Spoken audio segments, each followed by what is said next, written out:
Well, it is a spooky night in America as this Tuesday night edition is bringing the sparks, the lights, and the nighttime as we get ready to rock and roll for a SuperSpeedway night in America, the Halloween edition here on NR Night in America. I'm John Ramos, the voice of this community, saying hello and welcome, and get on ready because it's going to be a whole lot of fun. We've talked about for a long time now, driver count is well through the roof. 62 drivers joining just within a matter of minutes. And then we get ready to set our field as racing gets ready to go underway. Halloween paint schemes, the fog is rolled into Daytona. No, not like the NWB 400. This is scheduled fog, so everything here is expected. The cool thing about it, though, a new format to get that 62-car field all in wraps. Let's start with the schedule. Daytona Next-Gen, race number 1. Atlanta Gen 6, yes, SuperSpeedway version, that's race number 2. Talladega Xfinity, race number 3, and if we get 200 likes, we'll get race number 4. It won't be a SuperSpeedway, but it will be a weird car track combo to sell the spookiness. And 300 likes, you know what, we'll go up there and get a race number 5. Now, why is this the lineup? Why is it this way instead of unlike others? So usually when we go SuperSpeedway racing in NR Night in America, we still have the iRating cap like you have on right now. It's 1,500, but instead of just having duels set the field, we now have an LCQ. So I've always said on the left side of your screen, the top 20 by the time the checkered flag waves is usually the starting lineup for the inside or outside of the roads, depending on what duel you're watching. Tonight, it will be the top 19, and only the top 19 from Duel 1 and Duel 2 making up the starting grid. That leaves us with 5 extra laps for 5 minutes with 22 drivers to make up those final 2 spots. Now, here's the catch. It's also a 5-minute timer that is on for it. So it's either 5 laps or 5 minutes where the top 2 in that LCQ advance to the main event. That means it will be a 35-lap feature instead of the 40, making up 60 laps in total for race number 1. This is an idea that's been floated around due to drivers either liking the duels or not liking the duels. And the thing about the duels is we've seen great drivers miss it. We've seen great drivers make it. We've seen underdogs miss it, underdogs make it, and some drivers that you question, how did he get in there? And is he even worthy of that spot? This gives the opportunity for some of these drivers that have been strong in times past to still have that one last chance of making the main event. It will be in effect for Daytona, depending on the live chat. I'm reading it all right now on what the viewers think. We'll add it to Atlanta and maybe for the NASCAR Xfinity Series race at Talladega. So we want to know your feedback. All the viewers down below, we see you typing. Scott, Karen, Jacob, and others. What do you all think of an LCQ? Now, let's say the concept is great, but the way we put it in was not the greatest. And we have to make adjustments, and that's where Atlanta can still very much come into play. So it's going to be an exciting night. The fog is rolled in. It's going to stay throughout all the races. And the best part is, it's Spooktober. It's Spooky Night in America. We will not be streaming on Halloween. Matter of fact, this is the only stream of the week because I'll be broadcasting Friday, Saturday, and Sunday live on Racing America Track TV, a part of All-American Weekend, the All-American 100. My big broadcast of the weekend. Well, I'm excited for it. Here's the big reason why. 33 cars as of this moment on the entry list. I know that has not been announced, but I'll just announce it right now. I know we have Nashville Fairgrounds fans that hang out, watch the races at the fairgrounds, watch NR Night in America. 50, check that, 4 drivers that have qualified so far to 62. But 33 drivers will be looking to take the green flag as of this moment for the All-American 100. You're watching Will Shack currently on the racetrack, and the drivers that have yet to qualify: Spencer Burns, Jason Beckman, Nathan Harper. Matthew White is there. He has yet to put down a time. But at the end of the day, bump day isn't till race time, which is now under 40 seconds. To all that have come on in, hello and welcome, Eric W. I did not miss that membership that you dropped earlier. So thankful for it. And yes, we are still gearing up and getting ready for the Tailgate 400, which is also bound to be very, very exciting. Sean Rowe looks to lead us to green. That will be in duel 1 with Davis Lewis leading us to green in duel number 2. James Thurston and River Page, they will be on the outside lanes for their respective duels. James Thurston projected to be on the outside of row 1 for duel 1. River Page on the outside of row 1 for duel number 2.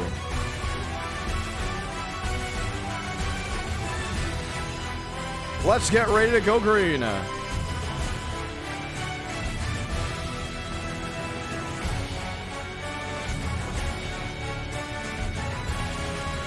Ten laps, all lined in. 31 drivers now going for 19 spots. That's right, 19 spots to make up as we get ready to see how this all goes down. Joyner, Switzer, others, they've all lined on in. For the viewers that are coming on in, hello, welcome.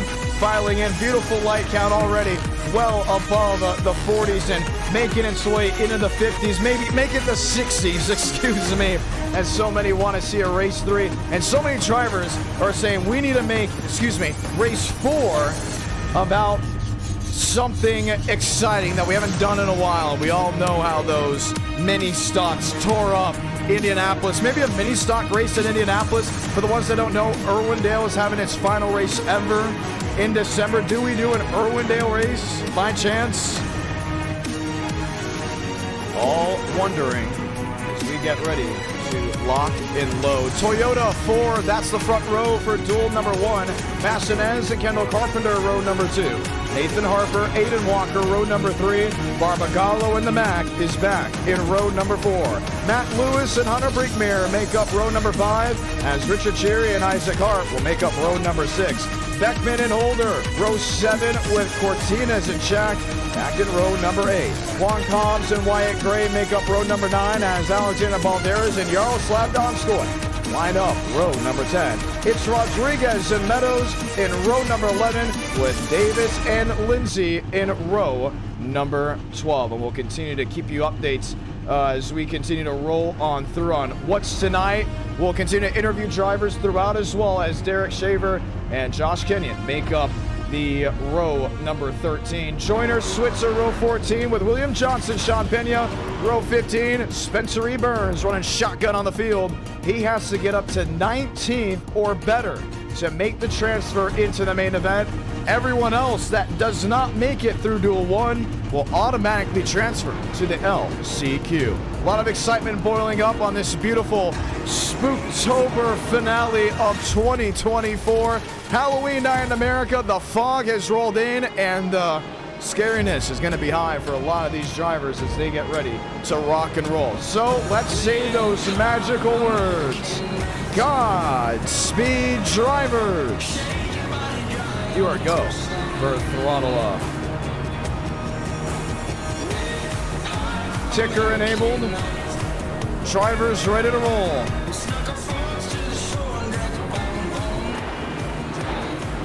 Viewers continue to file in on this beautiful night. Let's get ready to go green.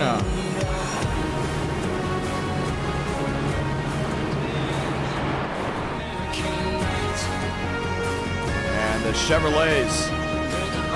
Highest performing Chevy in qualifying, 34th. As Ford and Toyota dominated the single car queue and look to dominate their way into the show.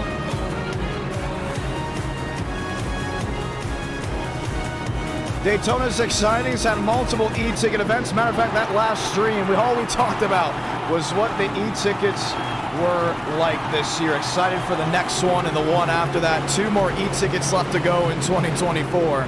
For Thurston and Rowe, it's an interesting front row. They have Bassinez and Carter in row number 2. The pushers really do make up a lot, and we expect the speeds, the intensity, and the sharpness to be very, very high. Lights are off on top of the pace cars. It will make the hard left onto pit road, which means it's showtime from Daytona Beach. Fog has rolled in. Don't worry about the exposure is up, so you won't miss a thing. Let's light the fuse into a 1 at Daytona.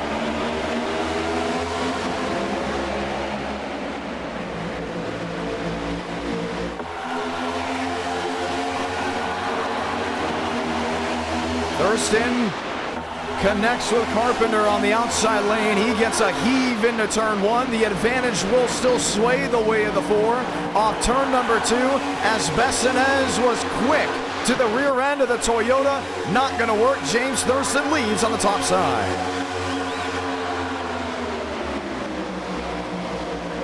2x2, not seeing the 3 wide just yet. Outside lane advantage, Max Steinmeier. Sitting, waiting, wondering if you're questioning what's the view from a driver and if they can see through this thick fog. The answer is yes, the visibility is very much visible from up front, but when you look very deep, it's hard to see the grandstands. It's hard to see what's going on up there in turn 2 when they exit the tri-oval and climb the banking. All they have to know is what's in front of them, what's going on behind. Drivers love it. Everything stays clean and green. Cheery up to 6, Shaq up to 10. Sean Rowe, race leader on the inside lane. He will sway in front of Bassinez as James Thurston, who is connected well on the outside of turn 2, drops back to row 3, maybe even row 4. Dominic Barbagallo up to 14. A lot of shuffling, a lot of swaying through the middle of this pack. Sean Pena, there he is in the 30th position. Mason Lindsay, now up to 30th. Pena in the 31st. Trouble and spinning. One car around. Now make it multiple. Balderas, a lazy spin, may have connected well with the 23, and the caution will wave. William Johnson involved. Danny Switzer got a piece of it. David Joyner. Davis, Shaver. Wandered up in the wreck, and the caution will wave. I was just about to say, hey, there's a reason why Sean Pena is going to the back. He doesn't trust what's going on up front. And rightfully so. When things got going, it got going in a hurry. 3 wide, not seeing the 4, mostly 2x2 up front, and here's the replay. Looking from Max Steinmeier, he's on the outside lane, no, has nothing to do with it. And I'll start with the 4 and the 29 getting collected. Richard Cheery into the backside of James Thurston. And then it was a reaction behind with Max Steinmeier. He got it saved. We saw Balderas sideways. The big impacts didn't come till late. Make that Matt Lewis in the 4. James Thurston will be in duel number 2. And these are drivers that are pushing really heavy early on. Let's watch from this view. That's the check up for Sean Rowe. Quick hands. And when he came up, just tagged Balderas. And this is very avoidable for him. The second he got loose, he should have backed it down. And it's easier said than done, because if you watch how things have gone for the most recent duels at Daytona, we get a single car spin, you lose the draft, we're not throwing the yellow for it. So understand the intensity and the urgency to jump back onto the racing surface. But in doing so, he definitely banged up the right side of his machine. Barbagallo will work his way in as we'll get the 1 to go this time by. Excuse me again, James Thurston is in this duel. He is in a 4 car, but just a different scheme. Now, these drivers love changing their paint schemes up a lot.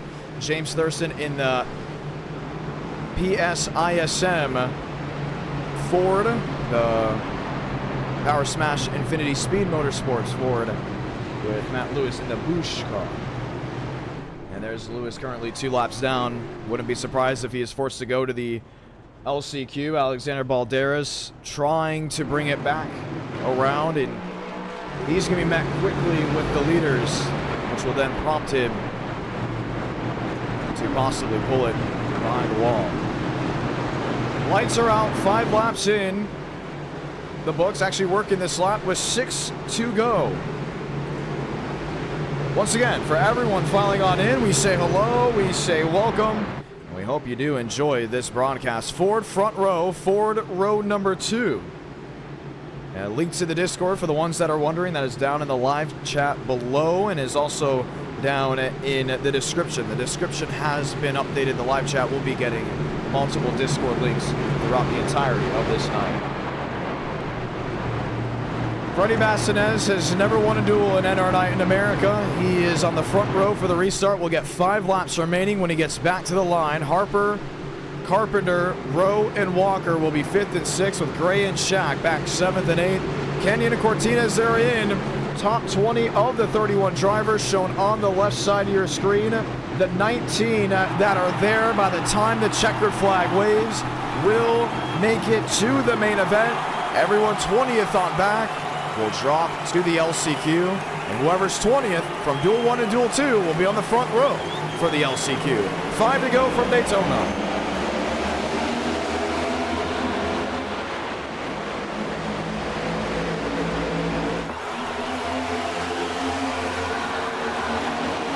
Some drivers quick to the gas, others not so fast. Spencer Burns back in 14th.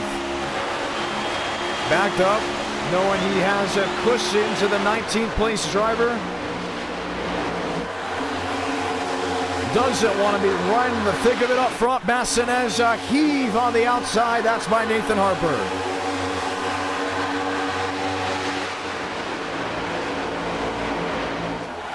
Thurston on the bottom. We'll get a lifeline, Sean Rowe. Rowe, Bassinez, toe-to-toe, wheel-to-wheel as they get to the line. 4 to go from Daytona. A lot of separation. We're looking at well over 2.5 seconds for some of these guys that are back in the 20s. There's Davis, there's Switzer. There's Cherry, Meadows, and others. Sean Rose sideways off turn 2. He'll save it but lose the main pack. Oh, Josh Kenyon. Loosen into the grass. We'll get it back on the racing surface. Harper in second, Gray in third. They pull away from everyone else sitting 4th, 5th, and 6th. 3 to go into 1.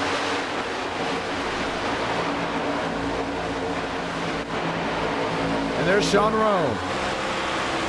And the worry now isn't about making the race. Or should we say winning this race? The worry is making the race. What row doesn't matter. Switzer, first driver out. Davis, first driver in. That will be the fight. Single file between the top 5, top 6, and maybe even the top 7. There's Nathan Harper. Seals to the back end of Freddie Bassinez. 2 to go from Daytona. And they've got just enough of a stretch out that there really isn't that worry. Thurston up top, he's with Jax Holder. Blink out of Carpenter. Here's Switzer, here's Combs, here's Richard Cherry. Cherry in 20th needs to find his way around Sean Pena. He jumps to the outside, and he will get that spot. The fight for the win to see who leads us to green in the main event. The fight to just see who makes the show will all come down to the final lap. Salamanca, 1 to go from Daytona. Bassinez, Harper, Wyatt Gray, and Jason Beckman. 1 goal. Don't wreck and get what you can. Carpenter involved. He'll push James Thurston on the inside. Davis, Meadows, Pena, Sean Rowe. This is the fight to see who makes the show. Bassinez to the inside. Helping hand in the Ford. Beckman's dropping back. When does Nathan Harper make the move? Final time off turn 4. Bassinez blocks. To the outside, Beckman the switchback. Steals the win in Duel 1 at Daytona. Richard Cherry is in. Now he's out. Now he's in. Cheerian, Meadows out, Switzer out, as well with Josh Kenyon. They'll all go to the LCQ. Jason Beckman, textbook move on the switchback. Can you believe it? What a stunt. And just when you thought Freddie Bassinez had it made, and just when you thought he was going to lead us to green, the West Coast driver in Jason Beckman got it done, and it happened in a hurry. Watch back on this replay. This is on the final lap. Coming down off turn 4. Bassinez goes top. Jason Beckman said, "I'll just go low."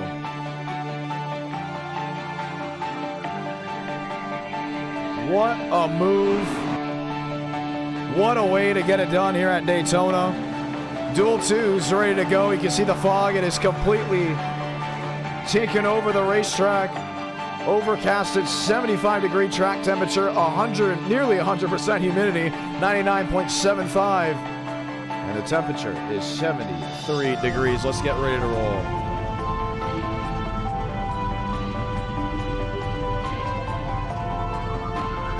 So Beckman will lead us to green. What's going to happen with Lewis, Page, Carr, William Schmidt,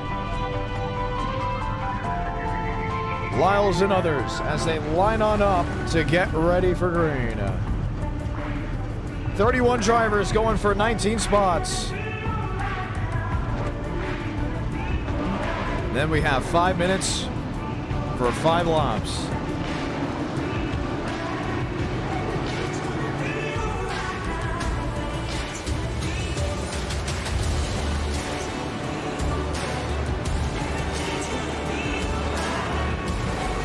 Ford front row, Toyota lockout, row number 2, and the Chevrolets, like all of them had to in Duel 1, will have to fight through the field.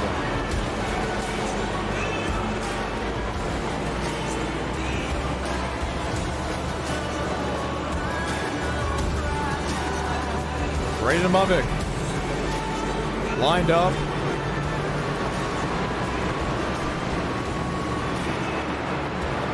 Drop to the tail as everyone else gets ready to go green. Beautiful crowd on hand. 200 likes. We'll see race number 4. 300. We'll see race number 5. If you're not excited already, I would say get on up because it's Halloween SuperSpeedway night in America.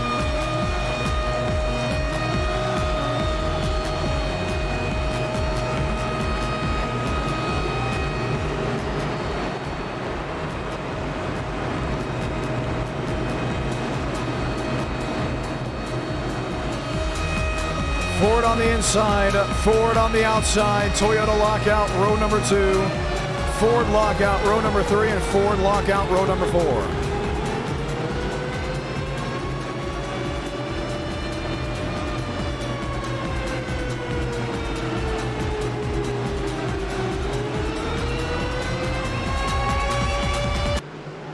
Pace car makes a hard left onto pit road. River Page, Davis Lewis, light the fuse in Duel 2.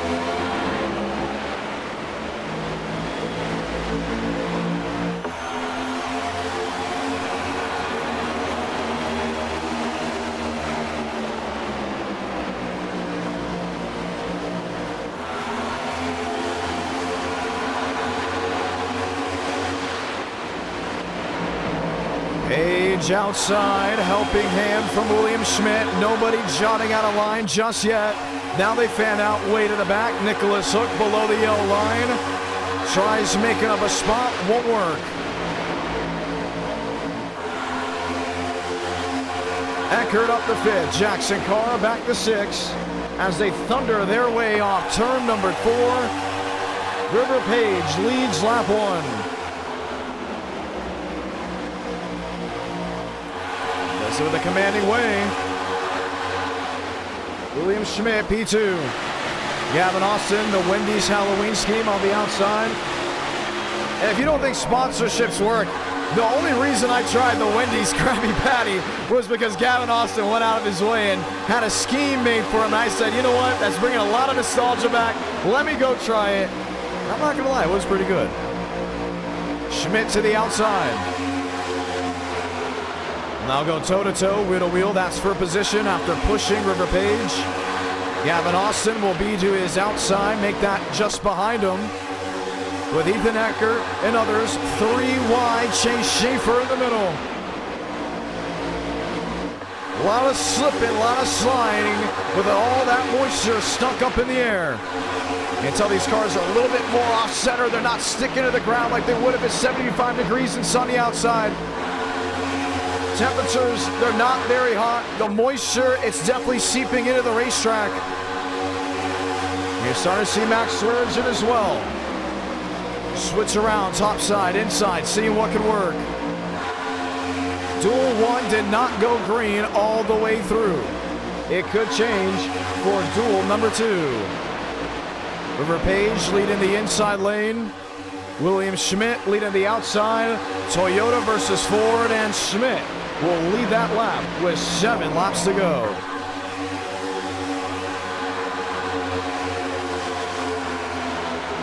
A lot of turbulent air. Starting to see a lot of these guys try different things that they wouldn't originally have tried to do. Getting loose off exit, you gotta fight the car. Getting loose on entry, and there they go. Max Swearinger around, that's into the inside grass. Landon Gentry collects him. Corey Lyles and others, Sylvie Hans, and the caution will wave.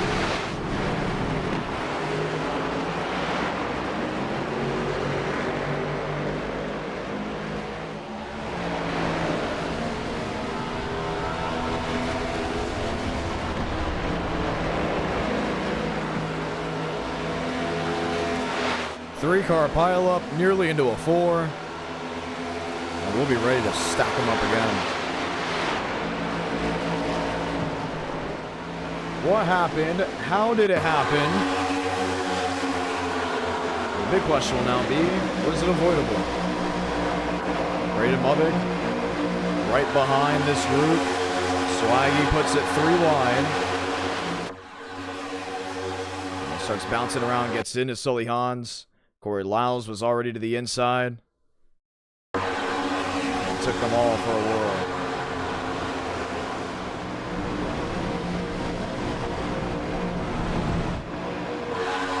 May have been tough to see for a lot of viewers due to the fog, but once again, it's just that time of the year where fog is definitely accepted. Let's watch on from Braden Mubbick. He had no control over his car. Stuck his nose in there, and there they went. Caution is out with 5 laps remaining. We'll get ready for a restart. We had 1 yellow in duel 1. We have now 1 yellow here in duel number 2. And let's go ahead and hear from Max Swearinger after the incident. Max, John Ramos, you got a copy? Yeah, I got you, man. What's up? What happened there? I was told I was pinch 3. Wait, give me 1 second. I gotta go push the call. I was 3, made 3 wide move, and I guess Mubbick just told me now I was 4 wide. So I don't know what happened. I think I got deck coded, but it's we got a couple laps left, man. We're chilling. Oh my gosh, Sully Hans just almost got murdered. Crazy racing, John. I'll tell you that. Well, pretty interesting indeed with everything that's going on. Getting ready to try it once again. You'll have now just, let's say, 3 laps to get through. Was that for the transfer spot, that move, or were you already in? I think I was outside looking in. I don't even know. I was looking at positions. I'm looking at who's around me and seeing who is the person that's going to cause a wreck, and apparently it was me. So that's what I was more concerned about. Transfer spot. In the thick of it, I'm not looking at the transfer. I'm just trying to survive, waiting for a wreck to happen. That's inevitably what just happened. So now the big thing to also note is if this race ends up being you outside the top 19. You go to the LCQ, but that's 5 minutes with 5 laps, aka either we go off a time limit or we go the 5 laps all the way through. Are you using that as a cushion, or is that something you just want to avoid entirely? Oh, avoid it entirely, dude. Do you see who's going to be in that LCQ? That scares Could be you. me. Yeah, I don't want that to be me. I want to be locked into the show. I don't know who the other people are going to be in the LCQ. I don't want to be near them and get caught up in their own disasters. You don't know who's going to be in there. It scares the crap out of me. So, yeah, gonna haul the mail here and hope to God I transfer it. But we'll see what happens. I got some help in here, man. All right, hey, it's Toyota Ford on the front row. You'll be restarting 28th. That's a lot of work to do to get up to 19th, but you're going to have 3 laps to do it. Good luck. Thank you, man. Appreciate it. That was Max Swearigan. How does the rest of this duel work? A race to the finish? Or a clash of the final titans trying to make the main event? Ford on the outside, Toyota on the bottom, 3 to go.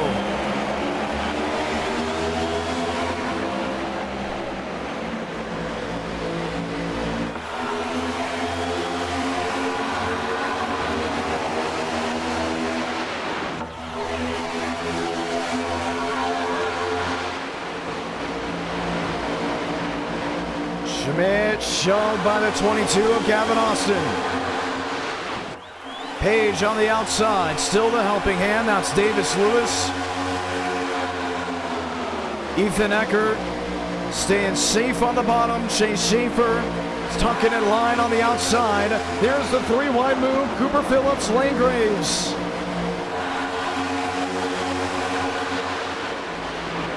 Nowhere else to run. 2 to go. They're spinning.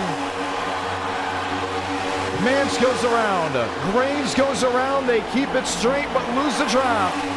What they'll now need is a caution or a big wreck on the last lap. One of the two. The drivers of Page, the drivers of Schaefer, they don't want a yellow.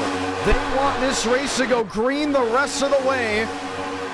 All is on the line. So much to look for. Schaefer picks up Page. Teammates, allies.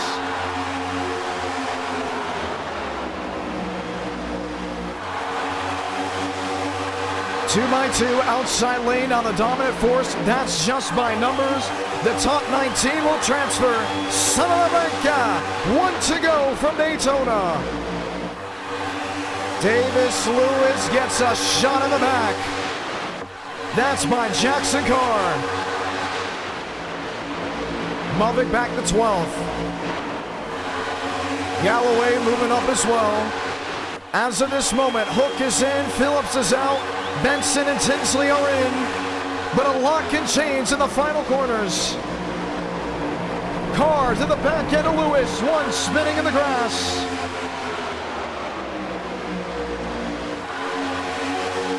Toe-to-toe for the race lead off turn 4.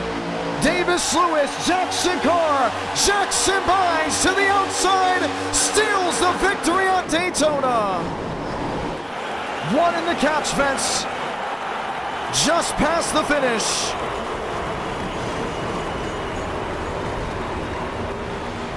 Lane Sanders is in, Garrett Lucas is in, Sully Hans, first driver out in 20th. Nicholas Hook is in. Chad Hornish is in after a wild wreck at the finish. Unbelievable. Duel 1, Duel 2, they come to a close, and it's time for the LCQ. Kyle Petrie was the driver that went into the catch fence. 38 spots have all been made up. 24 drivers going for just 2 with 5 laps and 5 minutes on the board. Don't you just love duels?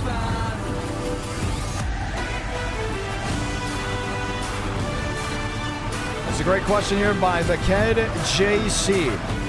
Has a woman ever participated in any e-tickets? That answer is yes. Sierra Clampert. multi-time e-ticket starter.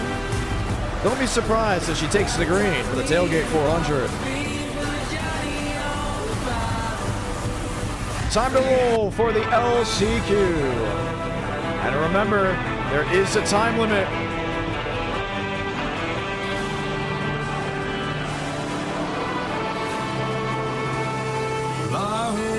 We'll keep an eye on the time. We'll keep an eye on the laps. Chevrolet lock out front row. The timer will start once they take the green. So who advances from the LCQ into the main event? 20 drivers shown on the left side of your screen. Matt Lewis, Max Swearengin, Valderas, Lane, and Gentry. The 4 drivers outside of the tower. And relaxed yellows, they're going to be on big time.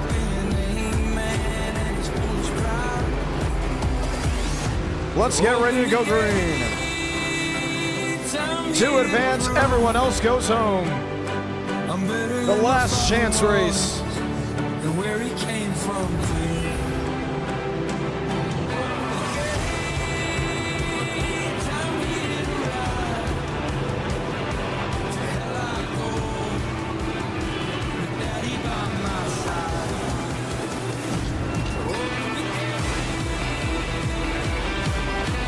2 by 2, they rise up to the 28 degrees of banking.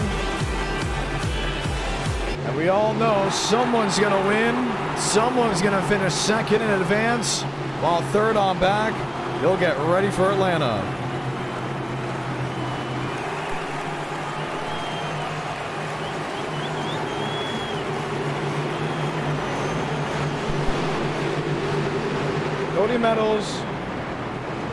Cody Meadows, Sully Hans, Danny Switzer, Keith Ingram await the green flag.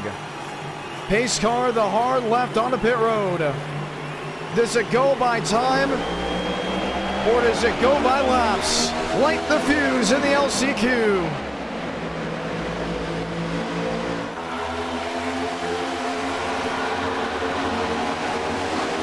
Keith Ingram 3 wide.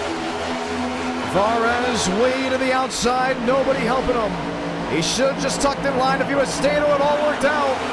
One spinning, multiple spinning. They tear him up off turn 2, and the caution will wave right away. That's going to give them only 1 shot at a restart before the time runs out. Cooper Phillips, Hunter Brinkmere, Tyler Tinsley. Tinsley avoiding it. William Johnson may have had a piece of it. Elijah Mance and Hunter Brinkmere already involved.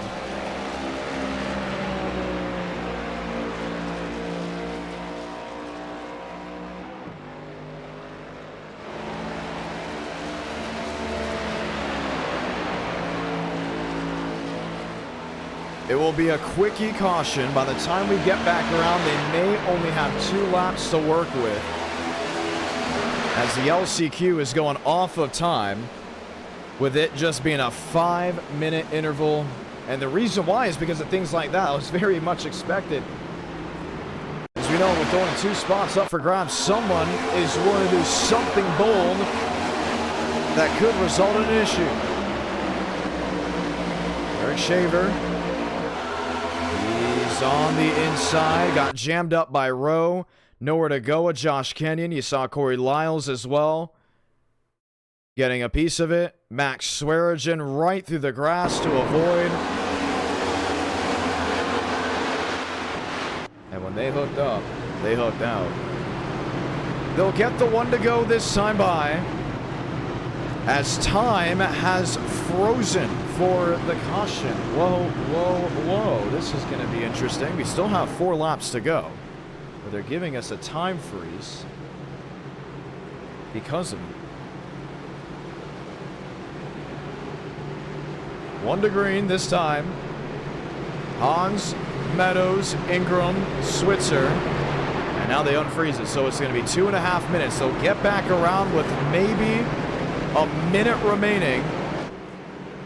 And then the question will be, do they give us the white right away, Or is it another yellow? Hans Meadows, Ingram Switzer, Kenyon Varas, Lyles, Graves, and others all lined in. Out right now, Major, Brinkmere's on pit road, Cooper Phillips is back, Elijah Mance is back. It's going to be tight. There's no guarantee that we'll get all the laps in. It's going mainly off of a hard time limit. And for Atlanta, we'll probably do it off of laps, but the worry was it becomes prolonged. No one can get going, trying to get those two positions. But yeah, they're looking at just 1 minute to get all the way back around. So if they complete this lap, they should be good to go. If they complete this lap before the time runs out, from what we're hearing, with it being 3 to go, they will get 2 to go. This time by, they will automatically get the white flag. But if time runs out and we get a caution, that's where things change. So it could still go off of a time limit, or it could still go off of the checkered flag being waved with the white flag.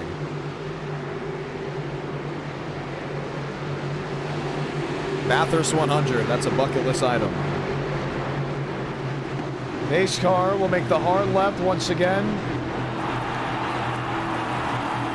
Confirming this as the final restart.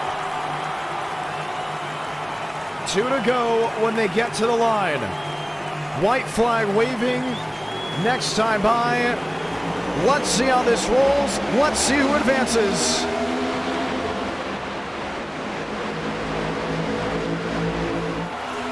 More than enough time.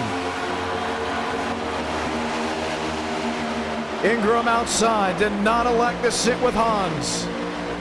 Graves all over Kenyon. And Josh does not have to move from this position. He knows top 2 advances.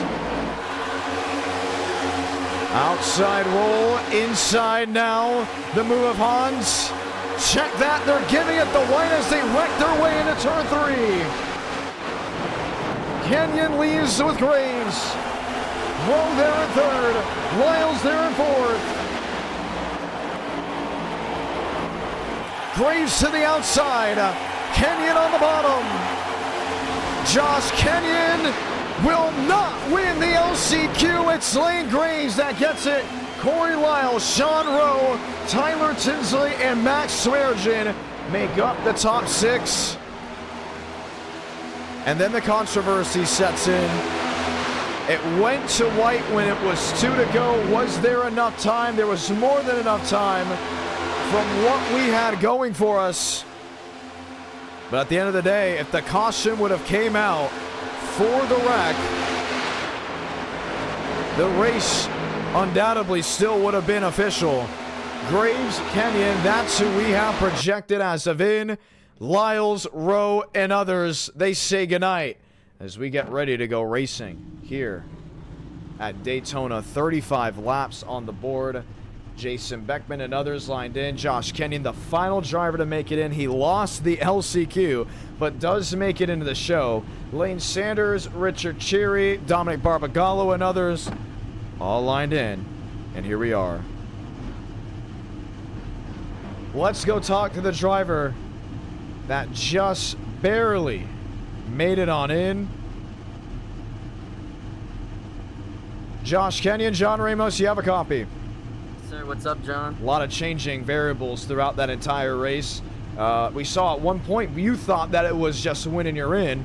Ended up being top 2. How do you feel? Yeah, so I guess it was because they split the field in half. So before the consolation, it said there was 1 only advancing for consolation. So I was stressing out, but Max Swearengin gave us an update that it's 2, and that's why I didn't really try to make a very aggressive block, especially after I was too cocky with Aiden Walker in the first one. But you know, I made a great save, and unfortunately didn't finish in the top 19. But you know, I did what I had to do, and I finished 2nd, and that's what I needed. And here I am, starting last. But as long as I don't get wrecked, I'm sure everybody will see me here. Well, 35 laps, that's what you got to work with, but you did make the show. Opinions on the LCQ? I liked it. It was fun. Yeah, I mean, I wouldn't be mad if we did it again. Some people didn't really like it, but, you know, they're the same guys causing the wrecks, so... The reason why we had it on time limit is because we were worried if we would even be able to get going for the LCQ. Yeah, I kind of like the time limit factor, because it kind of, you know, gets you a little more nervous and, you know, gets you going. So, you know, we did what we had to do, and I'm ready for this race, honestly. I can't wait. All right, well, we're going to get ready to start this one up. 35 laps. Good luck. That's Josh Kenyon, race fans. Your field has been set. Jason Beckman, Jackson Buys, they'll lead us to green here at Daytona for the main event.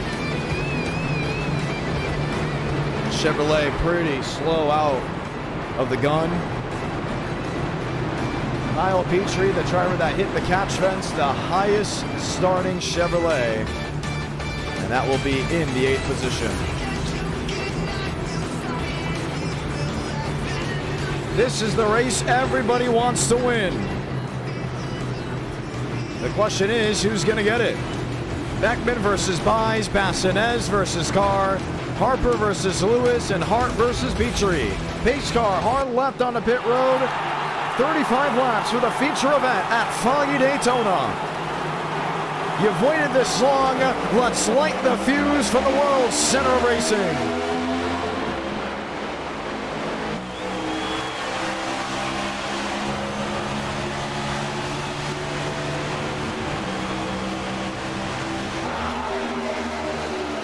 Three wide already. Chase Schaefer to the outside.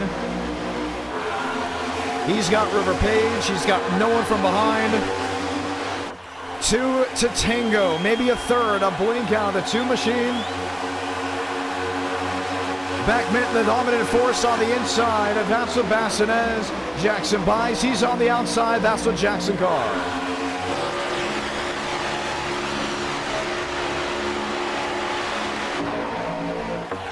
Three wide. That's 4 rows deep. The move to the outside by the 93 won't be enough. Jason Beckman leads lap 1.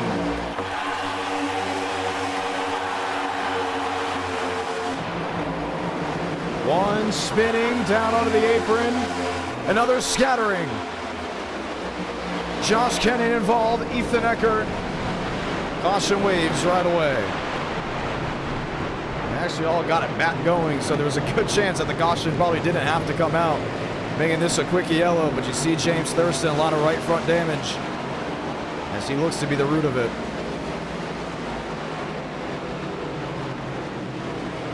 It happened oh so quickly. The question is now, how did it? Oh, Ethan Eckert getting tagged on the outside. That's by the 05. Comes back up the racetrack. Slams the outside retaining wall. Riker Byram got a piece of it. That's by Braden Movick.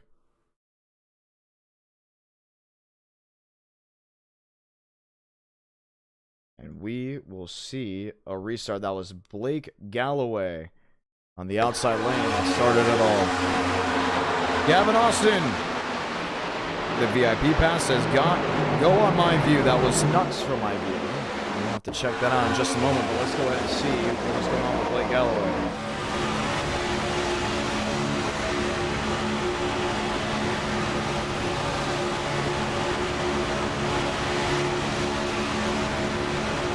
Eckert went to block.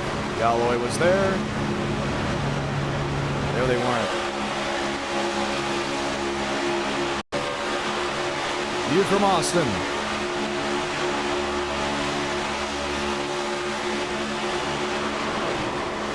That's one way to avoid it.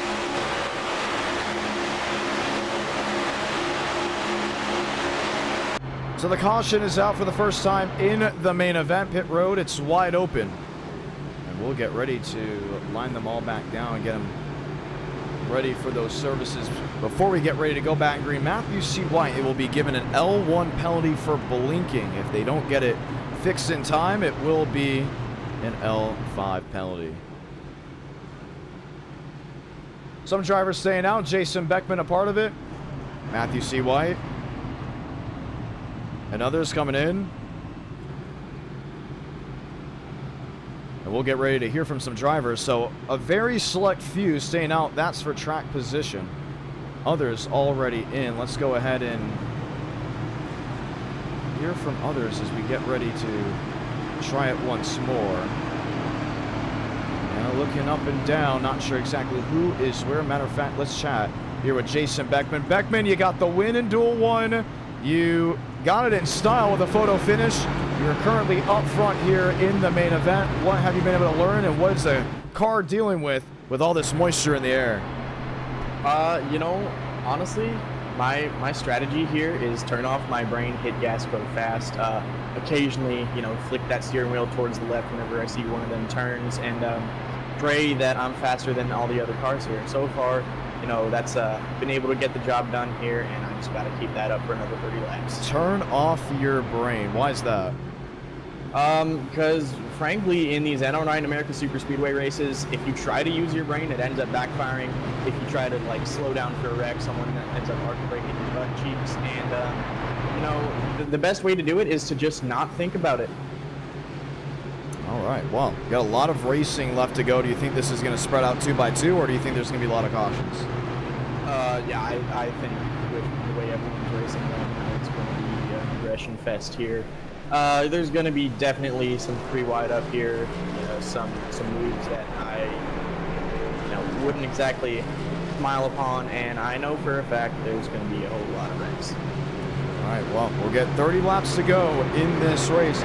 Opinions on the duels and the LCQ, knowing that it's now a sprint to the finish in Daytona. You know, the duels were pretty cool. I didn't realize we were doing those when I joined the session, and well, ended up working out in my favor. Had some fun doing it, but you know, got some good cars out of the race. Like Sean Rowe, I think he qualified first, and he ended up losing in the LCQ. All right, well, we'll get ready to go green. It's been a while since you've gone to victory lane. Let's see if you can get it done here. All right, grassy ass Jonathan. And that was Jason Beckman. We'll continue to chat it up with drivers as the moments continue to boil on over. Let's talk with Braden Mubbock. Mubbock, you were involved in that incident. You seem to be good to go from here on out. What did you see? Oh my goodness, Braden Mubbock into the outside wall as we're interviewing him. Bro, I am so sick of these people. Like, I'm not What even just joking. happened? I'm exiting the pits, and someone comes from the top of the racetrack all the way down to the bottom and just wipe me out. Did it scare you? It's turned into a complete joke.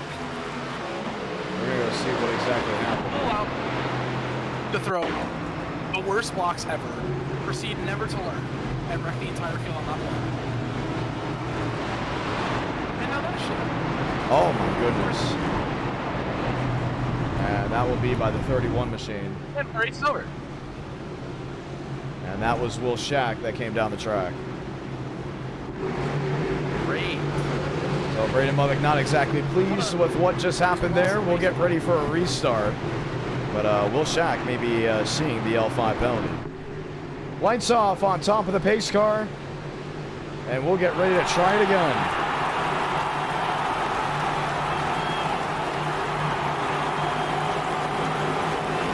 Ford on Ford, back green for the World Center of Racing.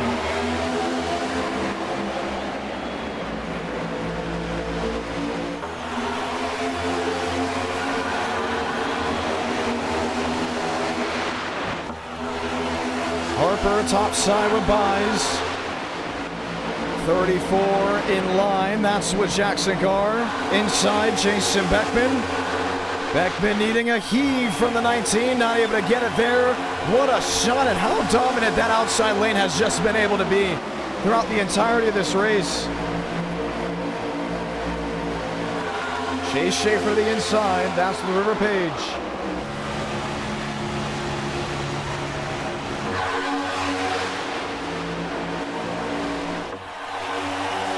.29 to go.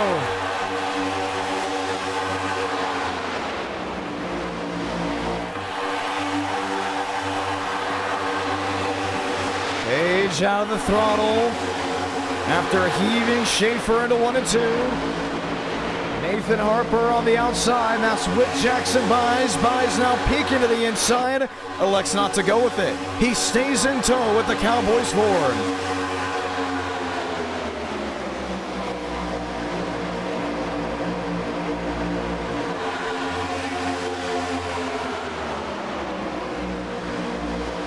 Gavin Austin and others.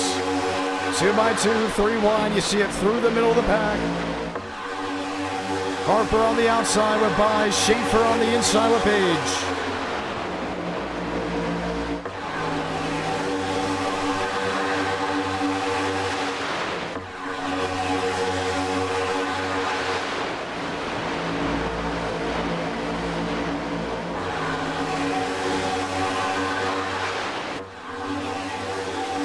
What's going to move? See Page stuck out of line. He'll draw back. Nathan Harper has never won a race in NR Night in America. Tonight he leads. Got lap machine wrecker Byram dead ahead of him. Byram on the inside lane. Harper on the outside now with Buys. Inside lane with a push. Schaefer help again from Jason Beckman. Beckman is very joyful. And this is the race that he definitely has the better shot at having himself go to victory lane with. Harper outside, Schaefer inside, Buys lined up top side. No big change till you see the 3 wide. Isaac Hart locked into that battle. Gavin Austin on the outside, 3 wide with Burns in the middle. The 9, Chad Hornish. Hornish stuck, not a lot of room to work with. 26 to go as they lay on the outside lane. And that's the thing, that top lane is so dominant. And there's another round. Vassinez, River Page. Got turned, Davis Lewis, you saw him hard into the safer barrier. The yellow away for the second time. Riker Byram will get one of his 3 laps back.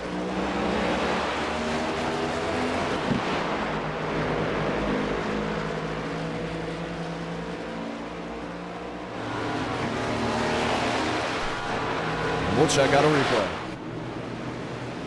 That happened so quick, it happened so fast, and you saw it there.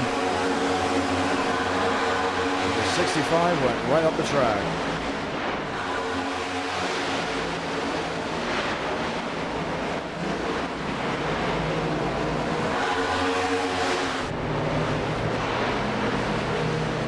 Blake Galloway.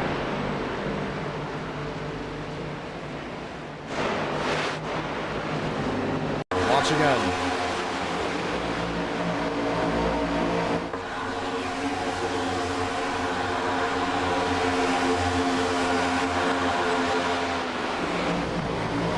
By Vassinez.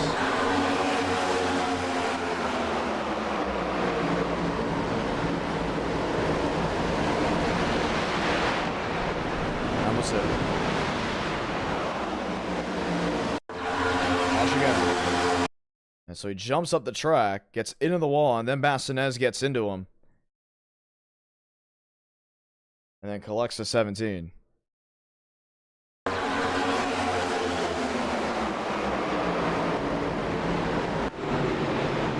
We are hearing Vassinez and Galloway will be awarded an L4 penalty. And that's because of all the cautions being held.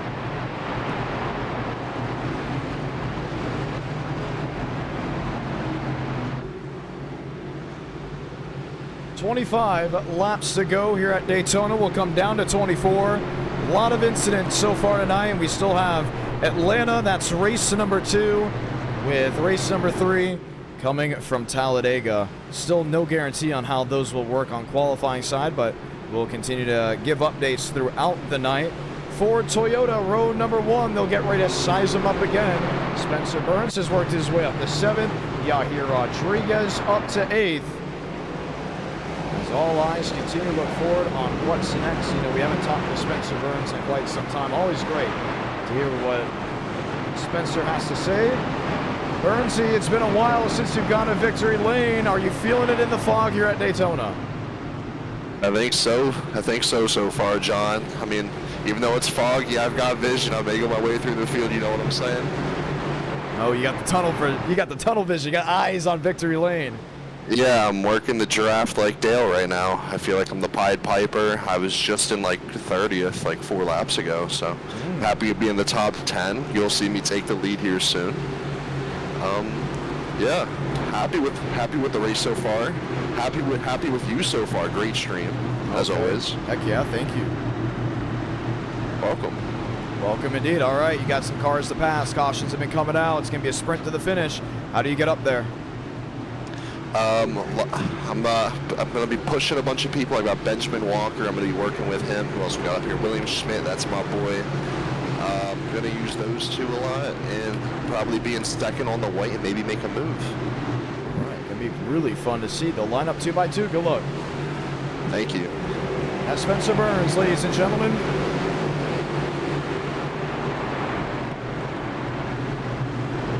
Harper buys row number 1, Jackson Carr, Cortines, row number 2.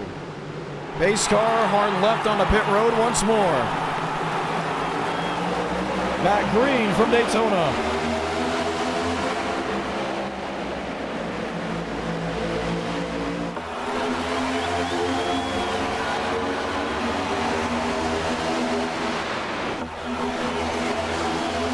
Harper inside, Harper outside, leaves the door open now for Jackson Carr on the inside lane. That's with William Schmidt. That's also at the 22 of Gavin Austin.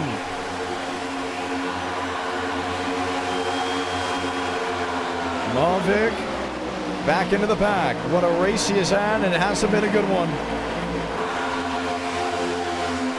06 of Burns. Lines up top side with the 34. Jackson Carr, what a save off turn 4. I mean, dead sideways, and is still rolling with the race lead.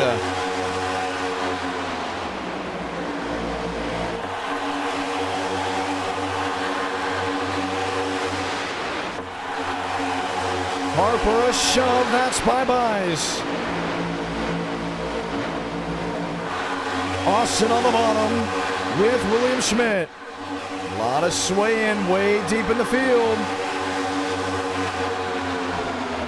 Jason Beckman down into the grass. I think he got shoved down there by the 12. And everybody continues to scatter throughout the middle of this field. There's Beckman, the single car spin. But the driver that led the field to green won't get the caution for it. Nathan Harper, a man on a mission. Jackson buys. Victory just 1 spot away.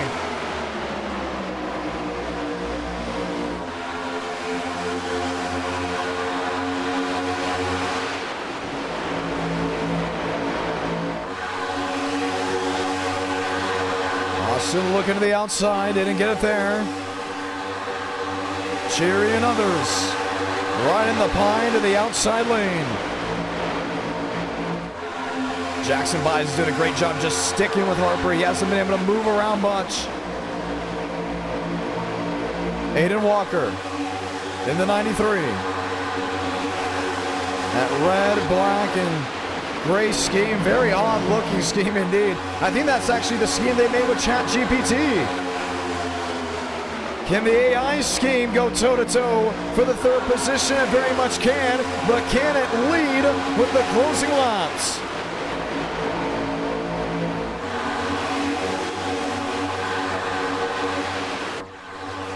Braden Mavic. The McDonald's boo. Inside, everyone will have to force to the outside, 4 wide for a moment.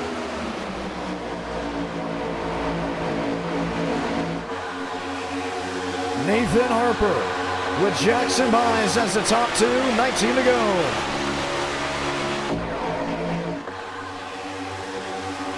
You see the shuffling, you see the swaying.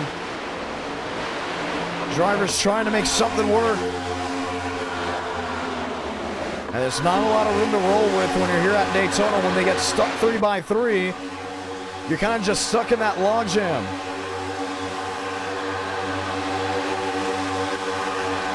Burns on the bottom. That's with River Page. That's with Aiden Walker.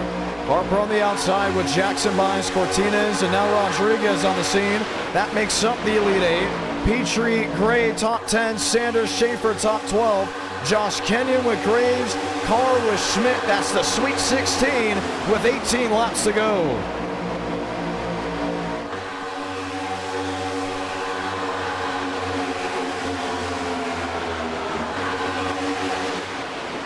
Walker on the bottom.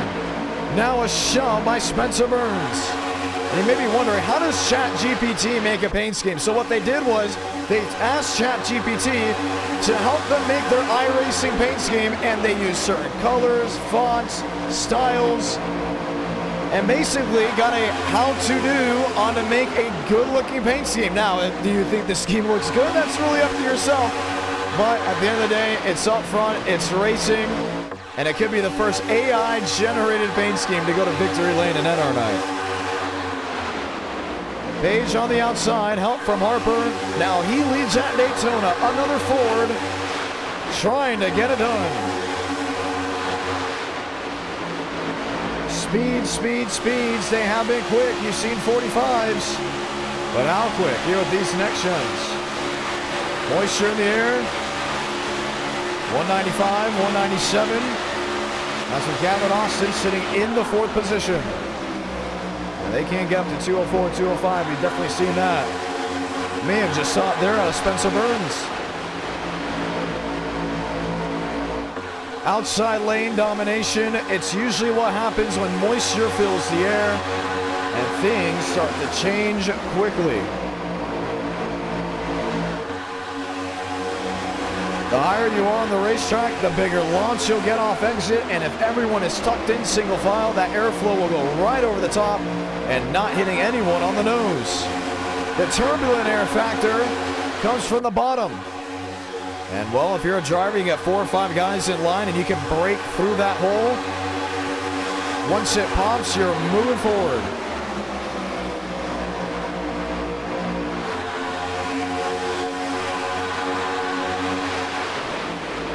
Walker inside, Gavin Austin middle, Spencer Burns middle as well.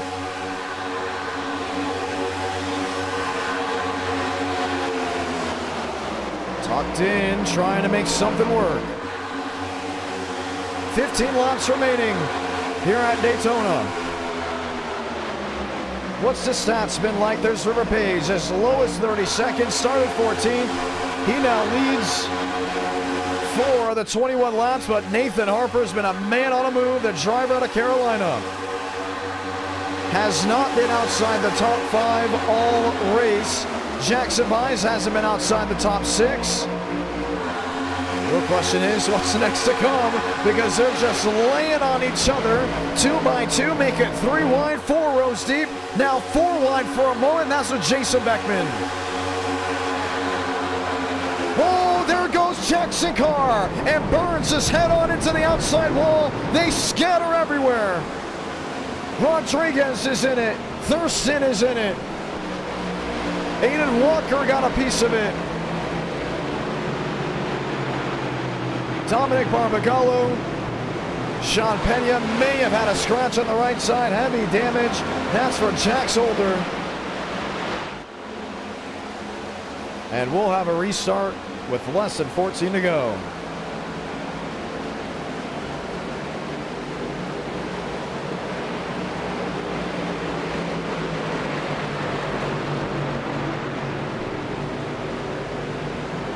Damage for Parson Lindsay.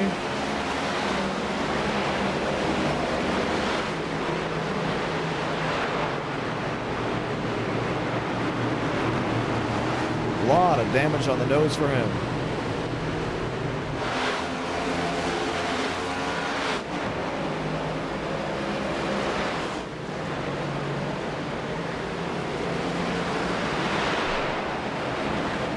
They scattered like crazy. It came out of nowhere for so many. But it's going to change the trajectory of this race big time, and you can see why. And so the second they saw 4 wide with Jason Beckman, You knew, I knew, everyone knew that it was going to be worrisome on who would hold the line. 4 wide was Schmidt, even Rodriguez laying on him, and Chase Schaefer was coming up the track with maybe Jackson Carr just barely coming down. From this angle, for sure, it's all Chase Schaefer turning that 42 around.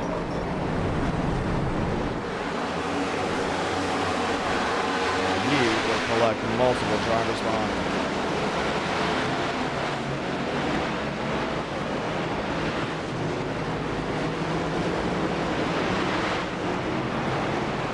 A lot of damage and the wonder of who's left. Pit road wide open. Aiden Walker's in. Others staying out. Let's get a report on some of these drivers. Walker, you're doing so well, but that wreck, it's going to change a lot, isn't it? Well, I only have a minute 15 repair, so it was mainly from the rear end damage and probably getting clipped in the right rear. So I think we'll still be good. Just gonna have to make it through the field. So hopefully we can get a win on my birthday. Is this the Chat GPT scheme? I believe so. Yes, it is. Okay, so I was correct. I didn't give anyone any false information. Just wanted to make sure. Well, you'll have the opportunity to head back out. That's good to know. We'll continue to chat with drivers on what's going on. Can't hear from the drivers at James Thurston, River Page, and others. They're in a different chat. Who else could we line up quickly with? Braden Mubbock, you're involved in that incident with Chase Schaefer sparking it. Is your race completely done? Braden Mubbock, John Ramos, is your race completely done? And no word out of Braden Mubbock. I think that speaks a little bit more than some would like to know. Gavin Austin, you avoid a lot of these incidents, but that one, it kind of just came out of nowhere. You're sitting in third. What are you thinking? I've been lucky so far avoiding the incidents, like you said, and I just gotta hope my luck doesn't run out, because I know there's some more incidents yet to come in this race and even in the next couple races. So I know I just gotta be a little bit cautious for those, and yeah, try to avoid them the best I can. I'm in a good position to win. Just gotta make some smart moves, and I think I'll be all right. All right, well, we'll get ready to try this one again. You'll get a restart with 10 laps to go. Is there any buddies up here you can work with? Josh is back in 9th. I don't know if he has damage though, because I'm not sure if he's in that or not. And then Barb is back there. So I think I'll work with them. That's got it. All right, 2x2 getting ready for the restart. Good luck. Yep, thank you, John. And that's Gavin Austin continuing to talk with guys ahead of the restart. Riker Byram, at one point we saw you 3 laps down. How's it looking as of this moment? Well, we're back on the lead lap, so it's looking pretty good. Hey, there we go. Get a West Texas win. How about it? Oh, dude, I'm trying to get this Whataburger car back to victory lane. It's been too long, man. It's been too long. Well, I got to go ahead and ask you this one. A lot of moisture in the air. Is that affecting the handling at all? Frame rate, yeah. But, honestly, it's pretty slick. It's fun, but, people are all over the place, so it's kind of scary at the same time. All right, well, going to be a lot of fun to see how this restart all comes together. Good luck. Thank you. Y'all have fun. And that will be Riker Byron, ladies and gentlemen, as we get ready to try this all once again. We'll drag him back and get ready for the impending restart. And our night in America, fueling victories all year long. Let's get ready to fuel another one as the laps continue to wind down here from Daytona. 10 laps to go. That's what we'll have as we get ready to try it all again.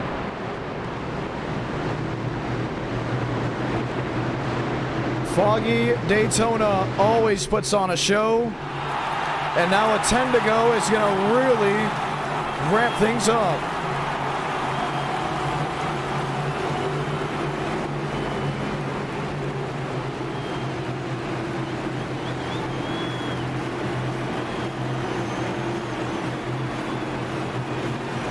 Pace car making the hard left.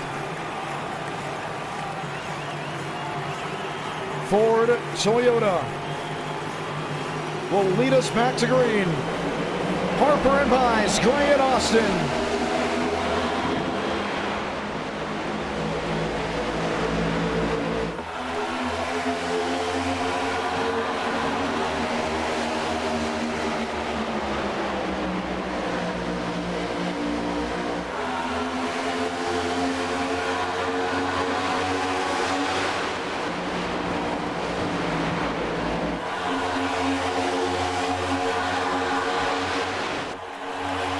Harper on the outside, lined up with Gray, lined up with Buys.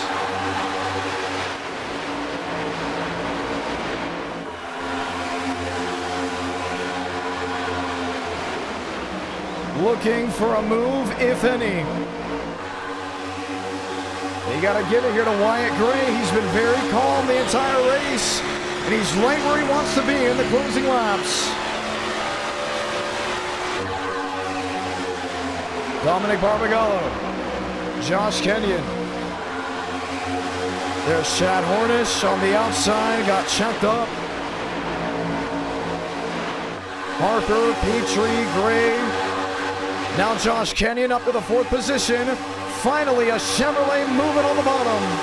Kenyon gets into him, that's Petrie. Slam the catch fence.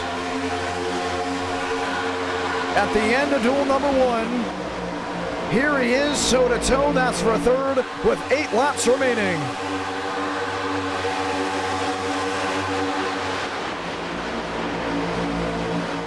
Is there room to work with?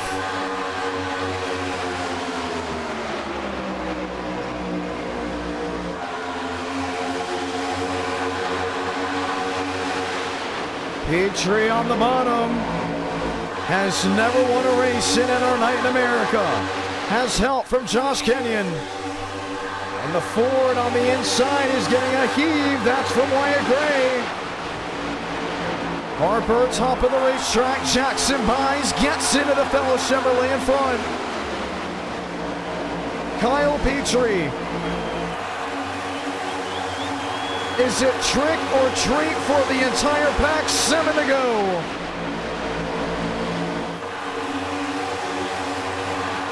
Buys able to pull away, and that's what Gavin Austin. What Austin's been doing is just staying loyal to the line that he believes that can carry the most momentum. While everyone else continues to run around and try different things, he's been right there sitting with these boys.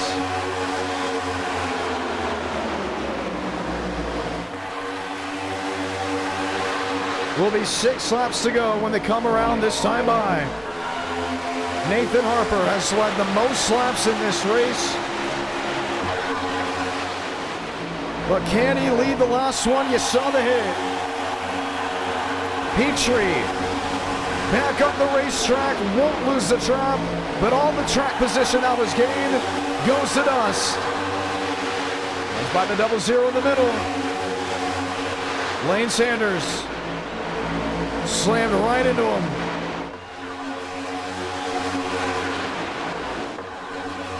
Harper to the outside, that's with Gray. Jackson Buys. Once again, no movement at all out of that 99.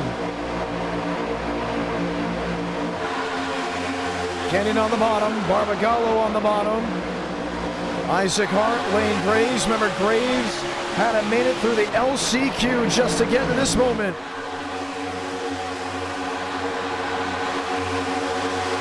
Five to go.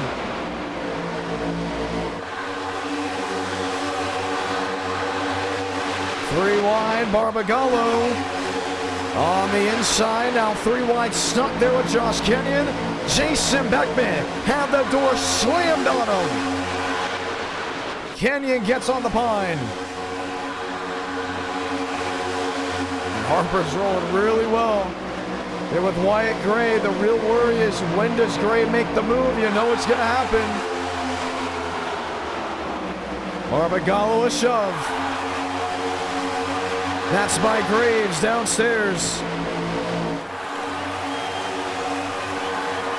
All eyes watching here at Daytona, 4 to go.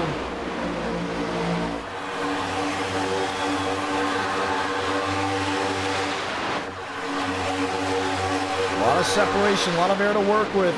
If you're Josh Kenyon, Knowing how to do it is going to be so important. Closes to the back end. He gave a huge shove to Ethan Walker. Not able to go anywhere. We've had drama, we've had sparks, we've had flips, we've had the big one. But the uncertainty on what lasts in these final 3 laps continue to loom. Daytona with fog in the air. The Halloween stream event or night in America. Is it won by a rookie? Is it won by a veteran? Or does an underdog score something late? Lap traffic out of the way below the double yellow line. Harper, Gray, buys Gavin Austin. Austin now in that 4th position where he's actually been the last couple of laps. He's been calm, you may think too calm, while Nathan Harper's trying to break the draft. Here comes Barbagallo. Dominic Barbagallo, new race leader, 2 to go. Help from Josh Kenyon.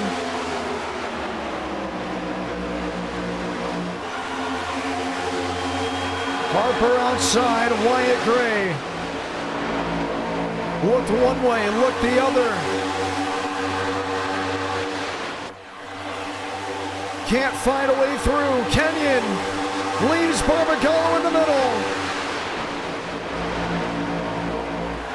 The 17 picks up the 24. This race is gonna be official. Nathan Harper has led the most laps in this race. Will be just 1 lap away from victory. Salamanca, 1 to do it in Daytona. River Page around. Pena's involved, so is Petrie. Lane Sanders, Gavin Austin. Austin rolling on the outside lane. Nathan Harper, can he block for what's left in this race? Final time, 3 and 4. Walker out of the pocket. He'll need a lifeline. Wyatt Gray, 71. Looks outside, looks inside, looks back to the top. To the checkered flag, Nathan Harper, first career win at Daytona.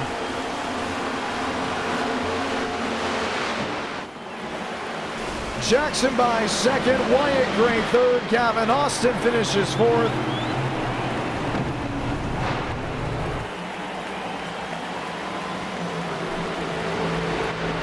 And then boys will see victory lane.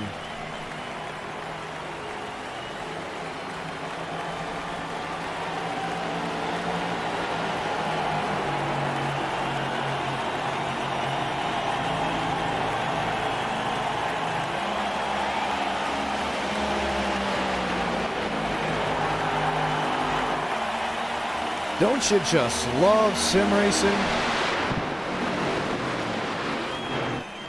And it all came down to just those final moments. It's victory for Ford. They've been dominant from the duels and up to the main event. And our night in America, feeling victories all year long.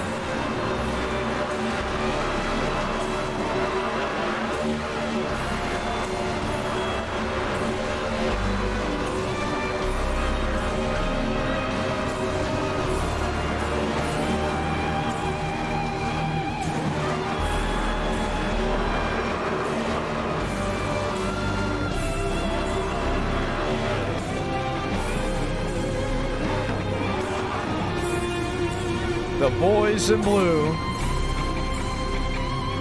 go to victory lane, and we'll hear from your race winner.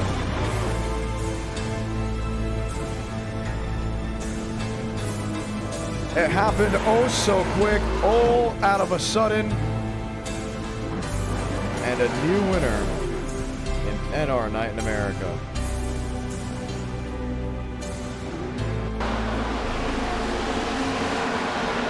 Watch back. Racing coming down to the line. Who was going to make the move? That's what you questioned, if it was going to come at all.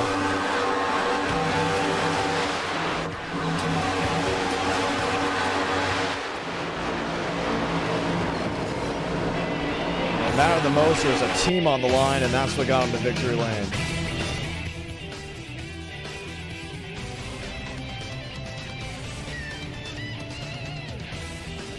Nathan Harper, first career win in NR Night in America. Congratulations. Thank you, sir. Sorry, I was muted. All good, my man. Walk me through those final laps. Well, me and Wyatt and Jackson, we were, doing the generic strat, just stay on the top and control the race. And every time the bottom tried to challenge us, we went for a side draft. And one time they got one car clear, but they didn't take it. But we stayed up front the whole time. Okay. And then I think he tried making a move on me. Sometimes you get a little tangled up off of 4, and I threw the block down low, and he couldn't get the momentum on my top. So on my outside, get it done. Well, it was fun to see. The beginning part of the race, it was tough, but you stayed up front the entire time. You led the most laps. Did you guys have a certain objective leading into this race? I don't know. We just rolled with it. And just hope for the best. That's all you can do at Daytona. So, win, I guess. That's what we did. Heck yeah. Now, you three stayed to the outside all the way to the last lap. Were you expecting a move by them at all? Well, we were in voice chat, and I was like, hey, last lap, all bets are off, nothing personal. So I just left it up with them. So it was, I was expecting a move. Nothing personal if they went for it. Heck yeah. Well, first win in NR Night in America. How long have you been racing? In NR or general? In NR. I had like under 10 starts. This is probably like my 5th start. Wow. Yeah, I'm a SuperSpeedway merchant, so you won't be seeing me much. SuperSpeedway merchant. I love that tagline. Yeah. Some people say it's not a good tagline. I personally like it. I like the name SuperSpeedway merchant. We're heading to Atlanta. That's the next race. What was your favorite SuperSpeedway here on iRacing? Ooh. Daytona. Probably Daytona. Daytona. Heck yeah. Well, you got to win at your favorite racetrack. What do you want to say to the viewers back at home that stuck around through this one? Well, thanks for watching. This might be the last time in a long time I win, maybe. I don't know. You never know. Usually when I win the next race I do, I get trashed or something. So, but hey, we get lucky. Atlanta's pretty rough for me. All right. Well, congratulations. The Cowboys scheme. Are you a Cowboys fan? Because it says you're from Carolina. Yes, unfortunately, I am a Cowboys fan. Ooh, unfortunately, we are down bad this year. That was interesting. Oh, okay. Because of the season. Yes. Heck yeah. Did you grow up a Cowboys fan, or did you, I did. Really? Yep. I'm from Carolina, so I'd be a Panthers fan. But most people would think that, but no. They're even worse than us, so. Well, it was nice to see you in victory lane representing your team. For the viewers watching back at home, session is up. Password is IDK. That is for Atlanta. It'll be a 60-lap feature with single car qualifying. Good luck to everyone that is heading out there. Ooh, we may have not put, and I'm going to have to check, but I don't think green-white checkers are on, so we're going to have to keep that one in mind. Congratulations, Nathan Harper. We'll continue to talk to drivers that we're oh so close. Let's talk here with Gavin Austin. Gavin. Hello. You were stuck in 4th. You couldn't make a move. What happened? I'm a bit disappointed, man. It's the final lap. They're teammates, but just sitting in line, coming to the finish, I think is just a little stupid. It's, your teammates and all, but you got to still go for the win. So I think it's a little bit ridiculous. They all sat in the line and really didn't make a move or anything and pretty much just pushed each other to the win. So, I know there's a lot of people that are not happy with that. A lot of the drivers, are, not really appreciative of what, they did. It's racing that goes on here. You gotta make the move even if you're teammates, and for that just not to happen kind of sucks. But P4 at the end of the day, it's still not bad. So I'll take it, and on to, I believe, what is it, Atlanta? That's next. Atlanta is next, and it's with the Gen 6. Now, what are drivers going to do to prevent something like that? Do you race a little bit differently? I mean, no one could do anything because they were just, you know, like on exit of 4, I was like saying, are you guys going to make a move? Are you guys going to make a move? Like, because no one was doing it and they just never did. So, I mean, I couldn't do anything in 4th. I didn't really have any help behind because the 5th place driver, I believe, went down a side draft and had a little bit of contact for a second. So I couldn't do anything, and I pretty much literally just had to watch that finish play out behind those 3 guys. So it kind of sucks, but it's whatever. I don't think we could really do anything besides watch against those 3 because once again they just sit in line. So all right, well, unfortunate that you weren't able to get the finish. Now heading to Atlanta, what's the mindset here? I forget if tires exist here, if you need to save tires or not. I haven't really done this much. It's the night version too. It's a night version? Oh, well, I hope to qualify somewhere up front in the top 10.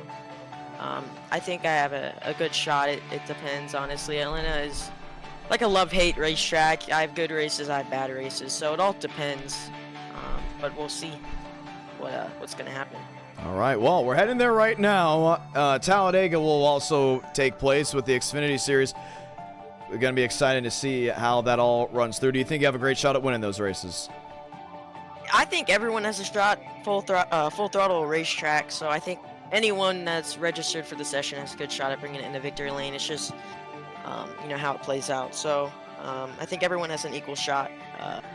Yeah, once again for Atlanta and Dega. All right, well, good luck for the rest of this race. Jason Beckman, not the finish you wanted, but you were able to go ahead and put something together very early on. What was the turning point and the catalyst of this race?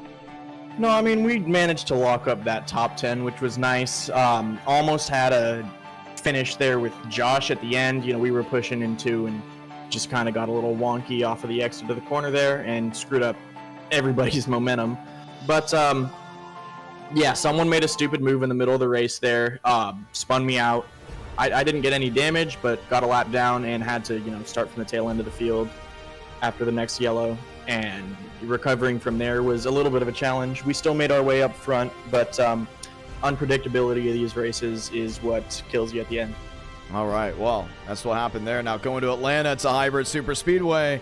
It's pack racing, but it's a mile and a half. It's 60 laps instead of the 35. How do you approach this one?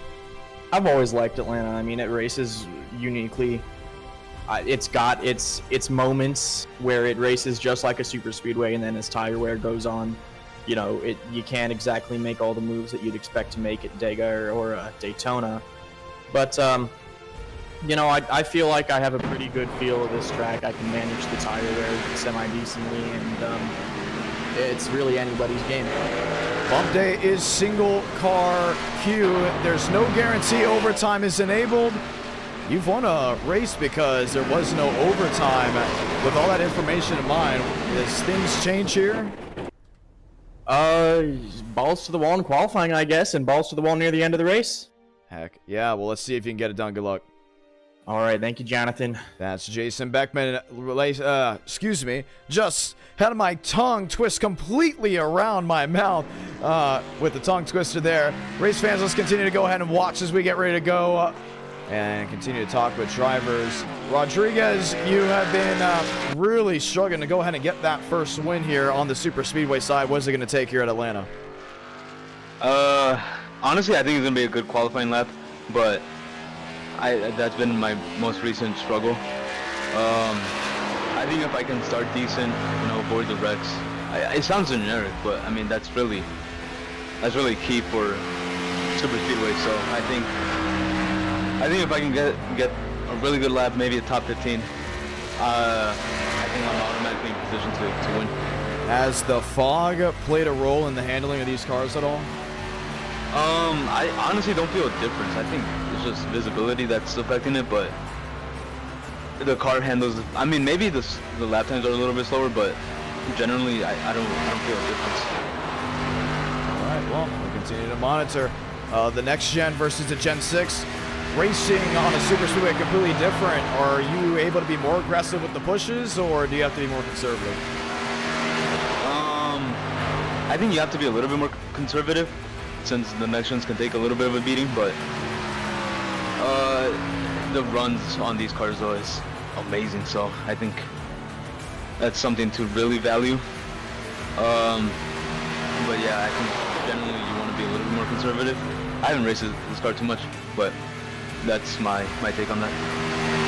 All right, well, a lot of learning ahead. That's for Rodriguez as we continue to chat with others. A lot of things still going down. I'm not sure if William Schmidt's in this race. Yes, he very much is. William Schmidt, we get to interview you because you're qualifying here at Atlanta. How do you qualify at Atlanta versus Daytona? William Schmidt, John Ramos, you got a copy. No further words there out of William Schmidt. We'll continue to try to talk to him. You know what? Let's give it one more shot. I have hope that we can hear maybe from the William Schmidt himself. No, nothing this time. William Schmidt, do you want to try again? No, nothing on William Schmidt. Continue to monitor, continue to roll. Douglas Newbigin, John Ramos, how are you? Douglas Newbigin, John Ramos, how are you? Maybe just one more opportunity. There we go. Douglas Newbigin, John Ramos, how are you? Doing good. Well, a lot of things have been going on tonight. Are you racing with us? I am queuing up right now, so we're going to see how this goes. Uh-oh, we got bump day. That's going to be a worry. You got 2 minutes to set down a time. As I missed the bottom, quickly. Ooh. Oh, you are qualifying. Here you are. You know, we're going to ride along with you. You're right now 39, so you're in. I don't think these guys are really going to bump you out. Yeah, they definitely are. I'm going to pop all those laps. So. Yeah, I'm going to pop all those laps. What about here? Let's see it. No clue how that's going to go. 39th to 24th. 40th. Oh, now you're up. 24th. Bang, you're in the show. Congratulations. I don't know if that's going to stick that much. I'm 25th now. It's going down. I got a minute. There's only 2 other drivers that have yet to put down a time. Nathan Harper, who actually went out and just won the last race. Ren Roberts, who I believe is new to NR Night in America. I think Nathan just got in the session, so he'll be a late qualifier if he's going to qualify. And then you got Nathan Johnson, who has now actually jumped up to the 22nd spot. Raul Alves is there. How do you watch qualifying as a driver on NR Night and you get your laps done? Do you sit back, relax, or do you kind of gauge to yourself, like, okay, am I going to make it? Am I going to get kicked? I don't know. I mean, it's qualifying in SuperSpeedway. I mean, I'm not going to learn much by watching. So, yeah, I guess, like, right now, it's just kind of walking back. I would say more on the intensity side. Like, you know you're on that bubble of making it or not. Do you sit there and you just watch the tower, or how does it work? Yeah, I'll definitely watch the tower. I'm never in that position, though. So, I got this thing called skill. Oh. So...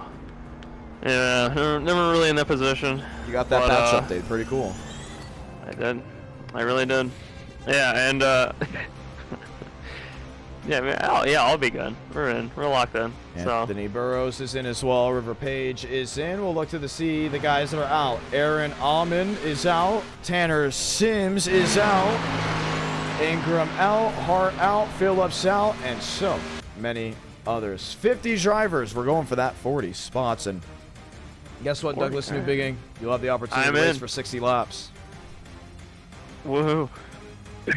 Woohoo is right. Woo. All right, we'll continue to chat with other drivers. Good luck. Thanks, John. And that was Douglas Newbigin. 60 laps on the board. Welcome to Atlanta. Welcome to race number 2. York, Austin, Walker, Armstrong, Shamela, Workman, James Thurston. Lined up, lined in.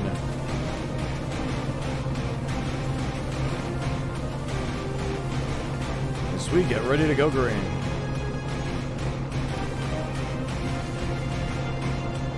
Two by two on the front stretch. Logan York grabbing his first ever pole in NR Night in America. He's ready to go to battle just once more. Daytona was exciting. We love that there's night lighting now at Atlanta, so we can do these night races. That'll be the first fog race at Atlanta, as Daytona and Talladega have had their fair share of them.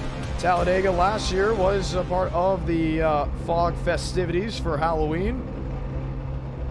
Then we decided to say, you know what?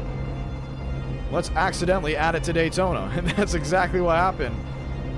Actually, it wasn't even added on for NWP. It kind of just happened out of nowhere, which was really, really odd. But here we are, getting ready to try it all again. And this time with Daytona, Cody Workman, who gave the invocation. And the pre-race prayer. Yes, the pre-race prayer for the truck race at Homestead. That is correct. Sort of a truck race. Pretty cool. I think he did a pretty good job.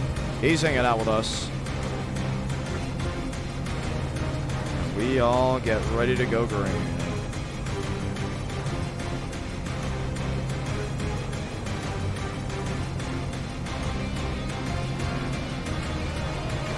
And our night in America, feeling victories all year long, time to go green.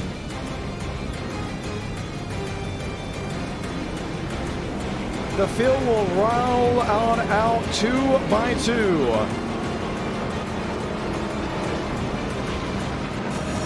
We'll get the one to go next time by. Let's go ahead and say those magical words. Godspeed, drivers. You are go for throttle up.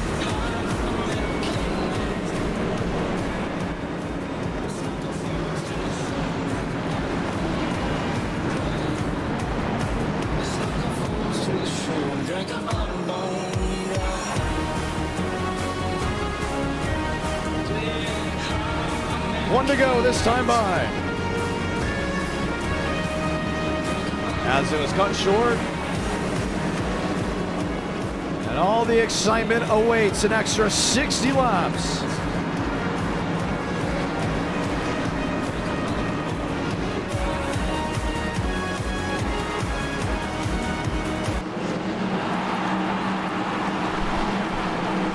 York, Austin, Walker, Armstrong, Shamela, Workman, Thurston, and Swearengin. Pace car makes a hard left onto pit road. Gen 6 racing at Atlanta SuperSpeedway. It was never done in person, but it's done on the sim. Let's light the fuse from Georgia.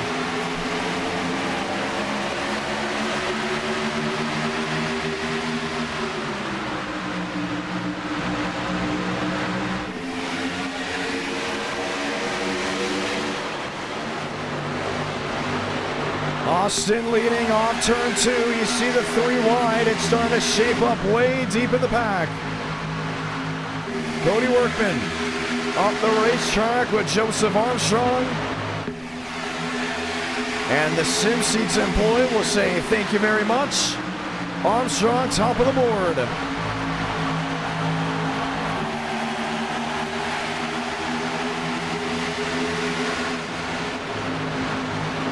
Three wide, Schmidt in the middle. Nowhere to run. Gavin Austin went from leading this race, now stuck in the jam. It's be tougher to navigate. Can he work his way through?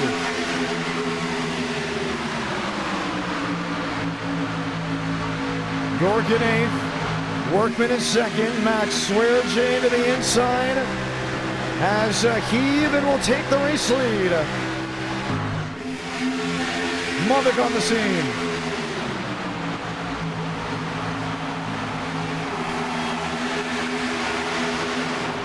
Thurston in 5th. Beckman in 7th. Richard Cherry in the goal. STP machine on the inside.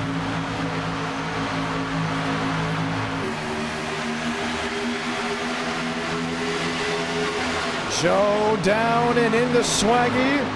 Now 3 wide for the top spot. Armstrong outside, Swearengin middle. Here comes Braden Movic.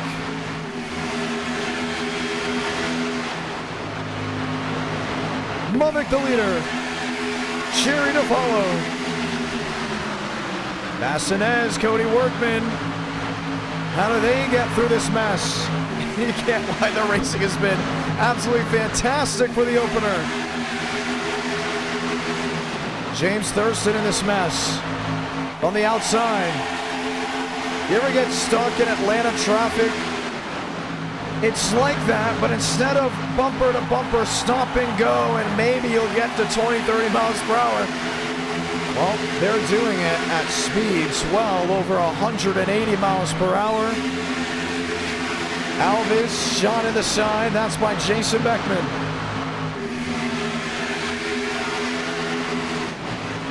Armstrong in second. Pushing that of Braden Mother. Cody Workman there in third. Starting to see the blink there out of the 8 machine. Toe-to-toe behind. 1 outside wall, 2 outside wall. That was Newton Major. Max Swearigan. What can he roll with? Everyone's starting to navigate to that outside lane. 3 wide, Lane Sanders. Starting to get bunched up. Anthony Burrows, Max Swearigan, 2 buddies. They hang out with each other consistently, are in the thick of it, while up front they figured out how to mind their own business and roll on forward. Riker Byram in this mix, that's in Group 2. Zachary Trevino up to 8th.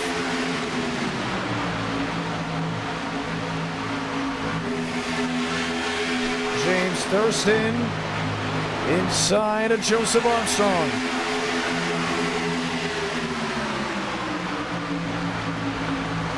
Workman on the outside, Thurston on the bottom. Aiden Walker on the inside, Raul Alvis on the outside now. With Walker downstairs, the bottom of the racetrack, nowhere to go for River Page as he looks inside and outside, just can't make something work. Gavin Austin and company. 50 drivers entered. 40 took the green flag. Only 1 out. That's Yahir Rodriguez. As you're starting to see separation from outside that main group. Mullet leads to the inside. Armstrong to the outside, toe-to-toe. Wondering what he can do, if he can do anything.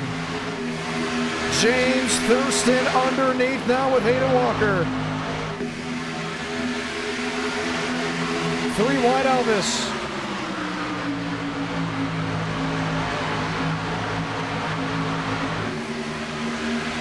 Lovig top side, that's with Joseph Armstrong.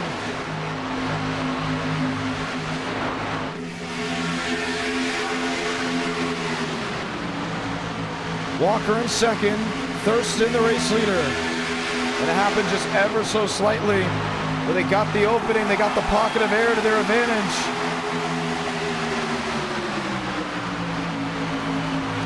Two by two. Page in 5th. Armstrong in 6th. You see Page trying to creep him up the track.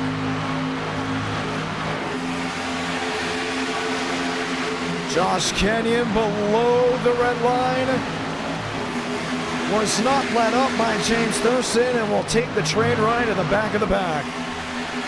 We actually may have just spun back there. Got loose on the transition of the racetrack and the banking with that of the apron. Oh, trouble. Aiden Walker sideways and into the outside wall. The caution will wave.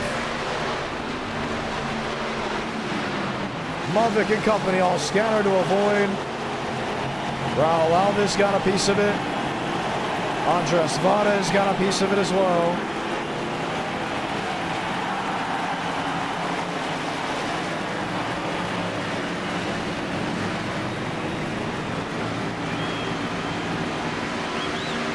And that's how they wave.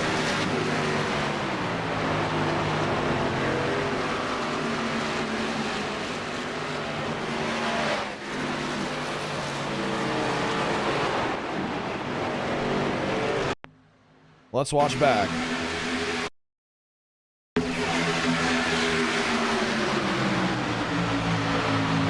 First thing to check up on is Aiden Walker. Yeah, Alvis slams the back end heavy. Was not able to keep the car locked together. And Well, Walker just had to go for a slide. Alvis had a checkup, went up the racetrack. Nowhere to go for the 41. And now the question is, how does Andres Suarez get a piece of it? He was already down there.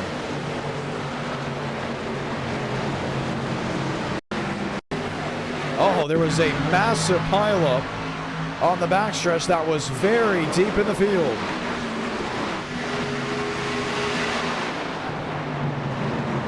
With Douglas Newbigging and so many other drivers, Mutinous Major.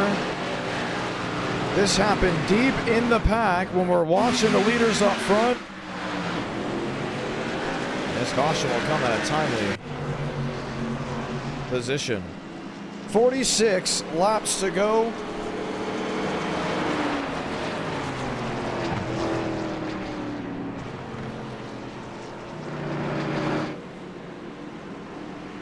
We'll get ready for the restart.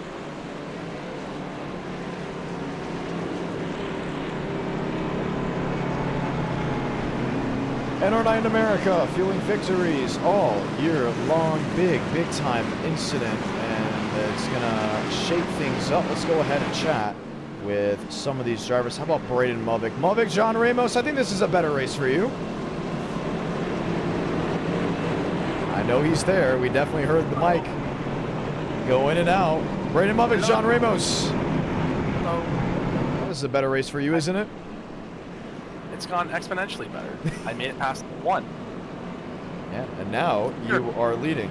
Movick, I want to give you a stat line here. Now, this is not a stat for you, but you're in a chat with Dominic Barbagallo. Is that correct? I actually don't know. Yes, you are. The answer is yes. Okay. Okay, the answer is no. It's just Tyler pretending to be Barbagallo. Well, I want to point something out. We all decided to have a test to see, and I hate to play this with you because it's a heck of a gimmick, to see if who would win at a game of archery, the driver or the commentator during the race. That entire race for the viewers back at home. Whoa. For the viewers back home. How was the commentary? Because while Barbagallo was out there eating dinner, I was playing him archery thinking that he was racing. He lost. He was eating dinner. Nice. Would you like to join it as like a race 4? No, because I can't beat you sober. You can't what? How am I going to beat you when I'm driving? Ooh. I can't beat you on max concentration. I'm going to beat you when I'm driving. Okay. We'll have to find someone else that's really good at archery. Well, this race has gotten a lot better. Opportunities. Wait a minute. You said you played me sober, correct? Yes, I always play you sober. Have you raced NR9 in America not sober? Said no. So we're going to get ready for the restart. Good luck. See, Braden Movick is a driver that understands that drinking and driving is a big no-no. And that's why he continues to go to victory lane. 44 laps to go from Atlanta Motor Speedway.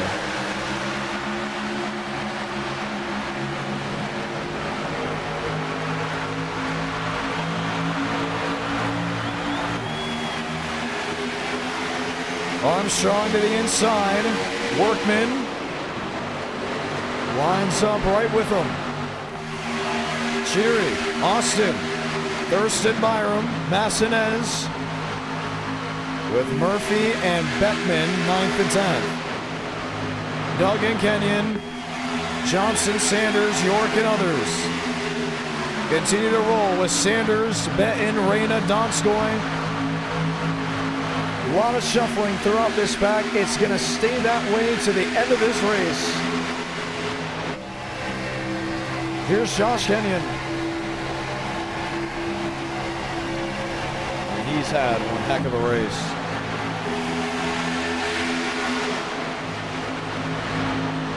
Gavin Austin underneath. Joseph Armstrong to the outside. That's with Braden Movick and Riker Byram.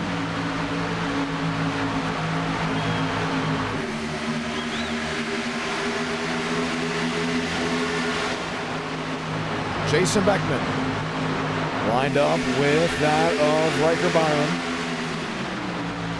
Bassinez in 7th. Sherry lined in. Logan York back to 14th. 3 wide, has Josh Kenyon stuck dead in the middle. No drafting help, no company ahead of him. And with 41 laps to go on the left side of your screen, Joseph Armstrong has taken the race lead.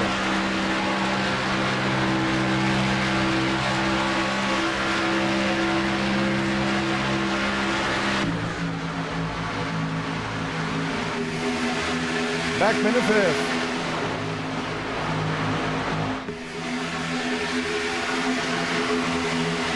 .40 to go.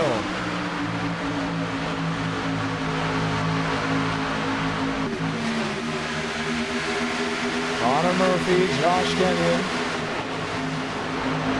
Bassinez,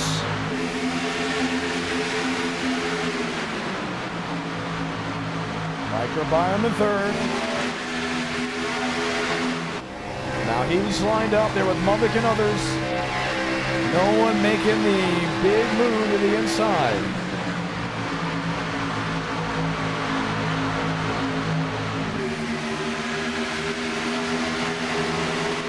Byram looks top, Byram looks bottom. Braden Mubbock, P2. Will close to the back end of Joseph Armstrong. Trouble spinning. And a huge pile up to turn 3. River Page, Max Sweargen.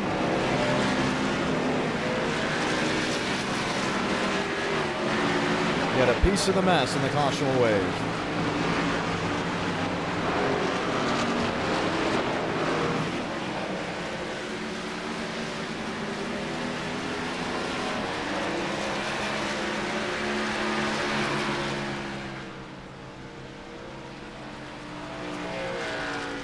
Caution will bring the field to a standstill. Let's see what happens.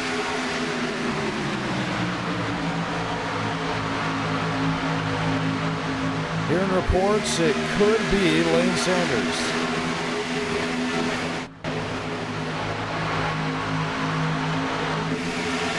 Oh, yes it was. Sanders into Kenyon, Kenyon into Thurston, and they just waddled him up.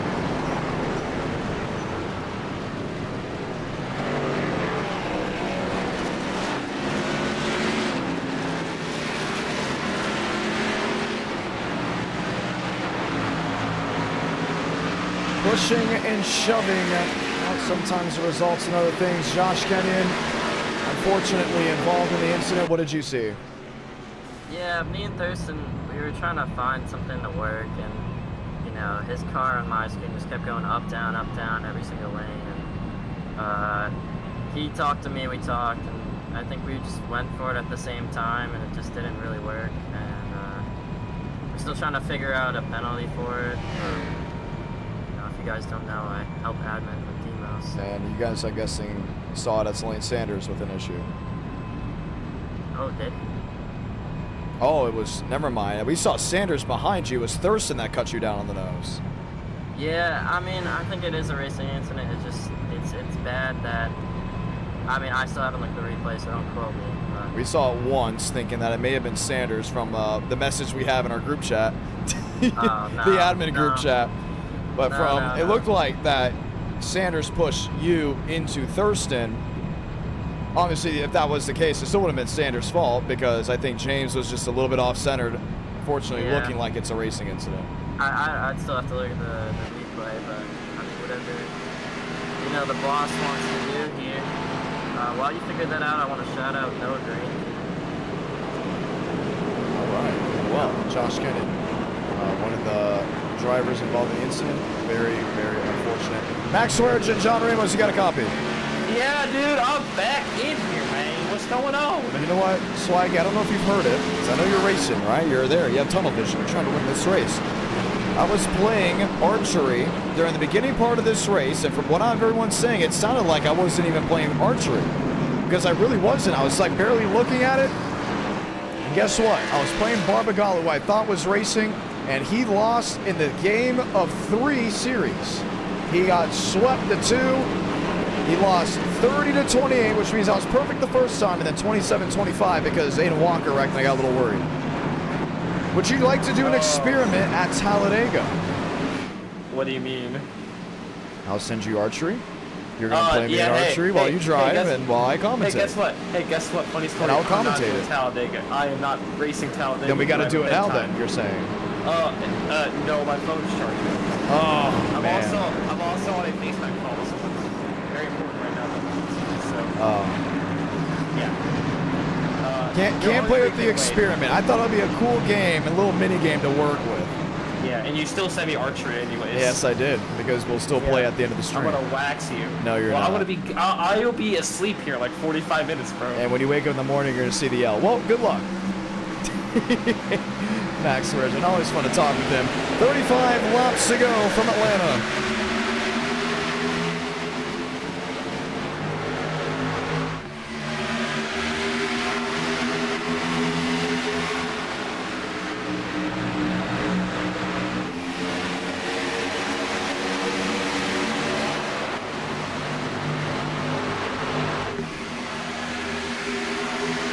Mavic out of the pocket to turn 3.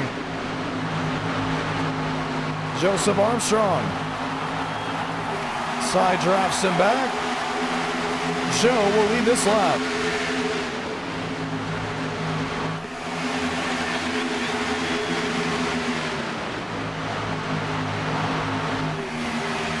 Riker Byram, Gavin Austin.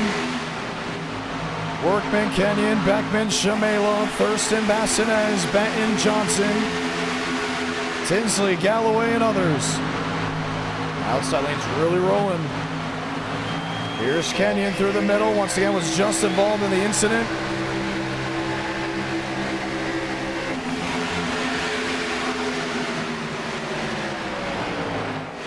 Page and others outside the top 20.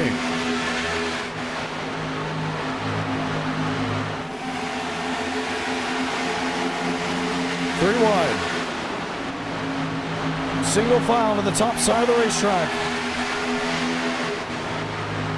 Last time Riker Byram went to victory lane, you gotta go back, way back, to earlier this year, February, for the Battle of the Beach.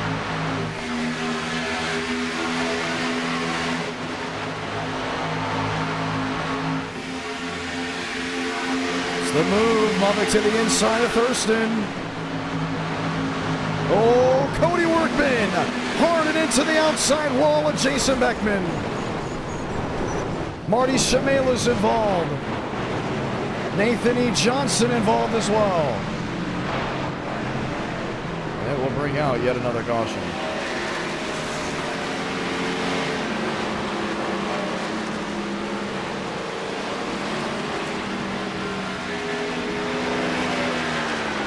That car is jumped.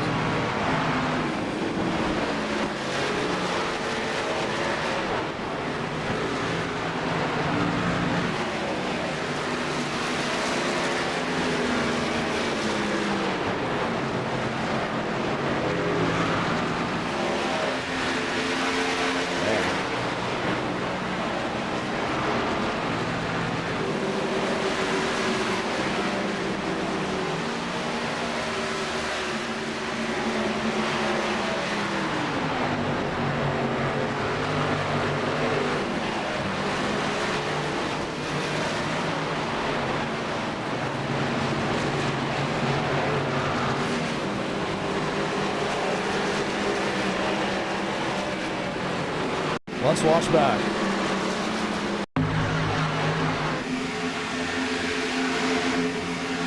It really happens. It's on that outside lane with Jason Beckman. It'll be next time by.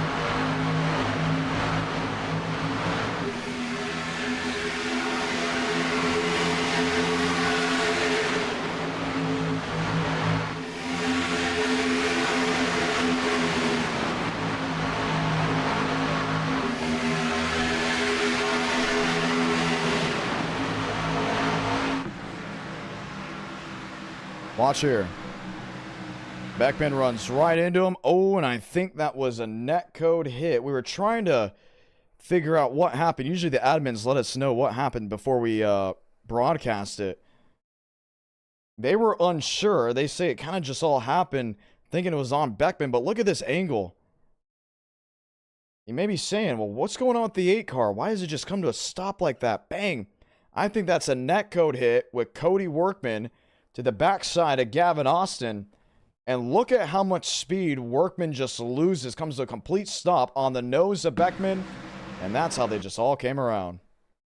It would make more sense, including with Workman actually warping through other machines.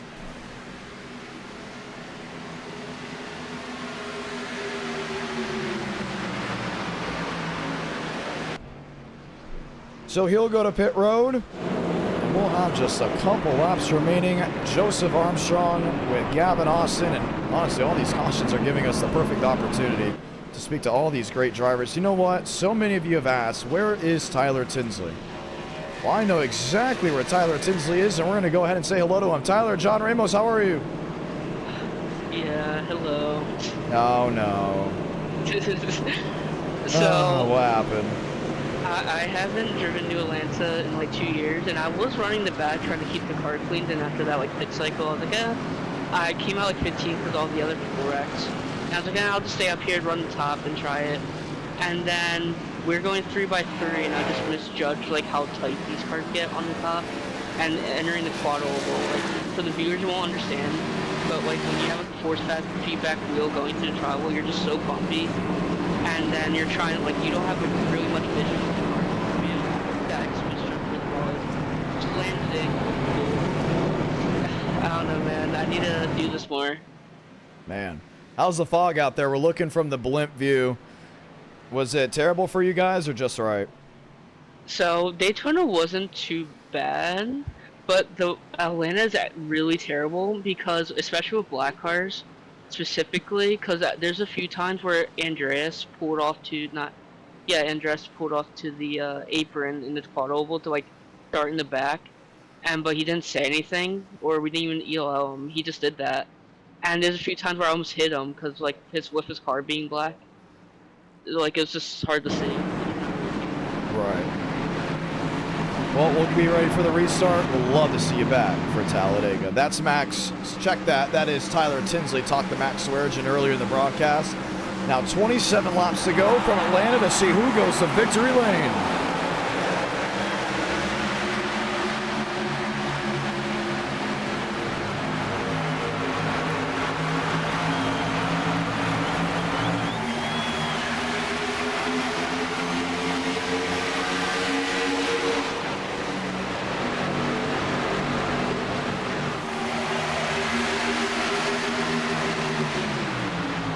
Gavin Austin underneath Joseph Armstrong. Movick in third, Byram in fourth, Bassinez P5.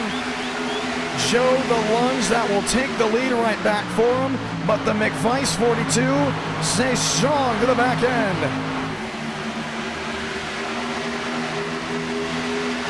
Byram's there, top side. P3 maybe back to fourth. He's just not getting the runs. And they were earlier in the race.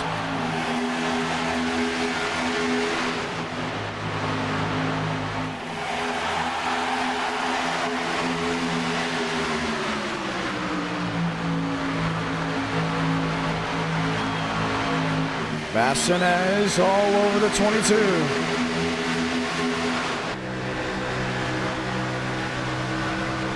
Wondering what's going to work. 3 wide, Armstrong, top side. He'll have help from Max Swearengin, but will lose the grip hold he had on the lead.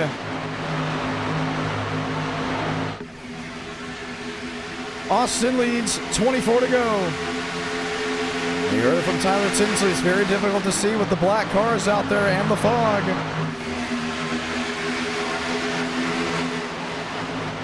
Gavin Austin looking to end the dry spell. Couple wins in our night in America. Looking to get back on the horse in 2024. Bassinez underneath. He'll line up with the one machine. That should be Jaden Reyna. Byram in the silver bullet. Byram now with Movick. Austin on his own. Bassinez, new race leader. That's off turn 2. Spinning Max Swearengin, Joseph Armstrong.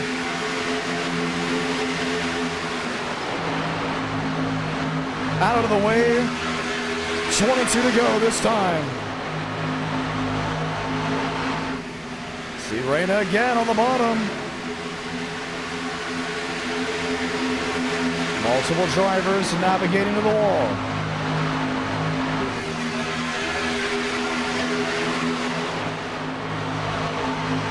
Ford Chevrolet. Ford Chevrolet again, that's row 2. Mavic will line up, that's with the 91 of Donskoy.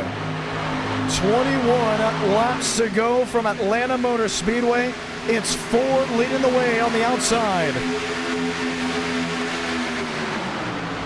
Place the bets now, who do you got?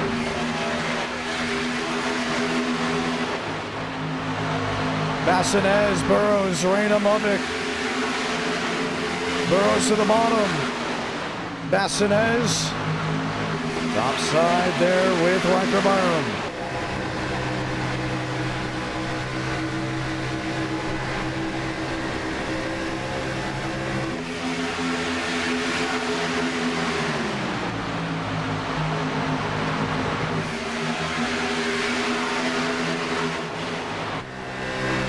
If you're Riker Byram, can you make a move?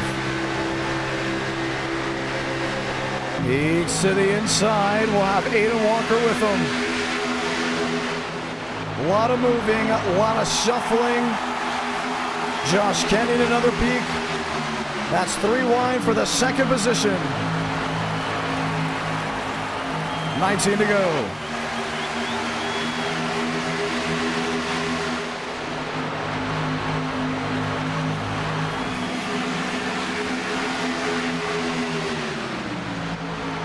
Anthony Burrows. Inside now with Braden Mavic.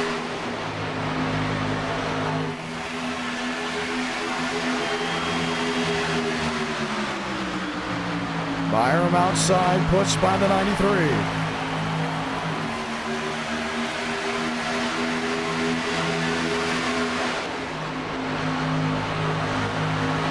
Burrows top side.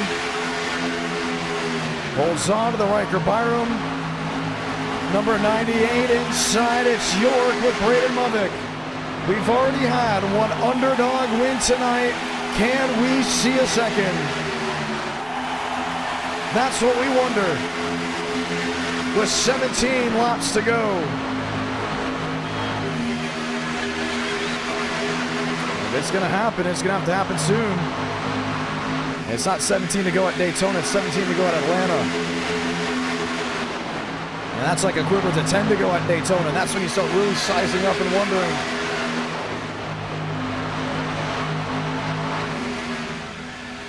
Burrows is there, has not had a super speedway win in quite some time. The E-Ticket champion, that was the Southern 500 in 2022.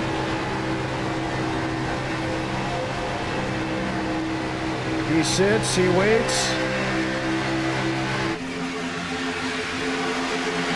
Walker in the 4th position. 2 in the wall, 3 in the wall, and there goes York. Slammed up by Josh Kenyon and Aiden Walker. Oh, and a huge late hit. That was from Mutinous Major.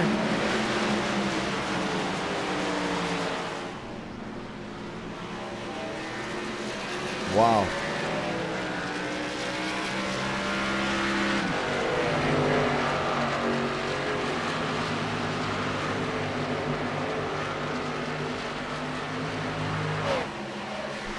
Look at the damage.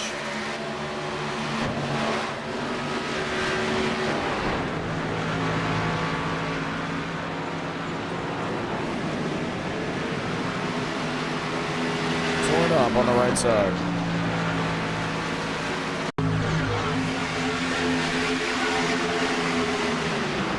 What happened? Well, let's just say right there. I said York, correction. York is not involved. That was Jaden Reyna. I had a piece of it. And this was the worst part. Bang, here comes Major. Right into the side of Jaden Reyna. He really had nowhere to go.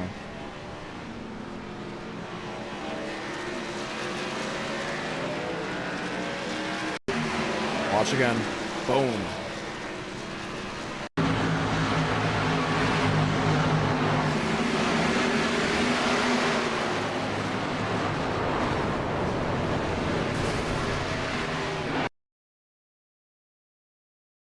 .24 avoids. And Mutinous Major's race will very easily come to a close after that.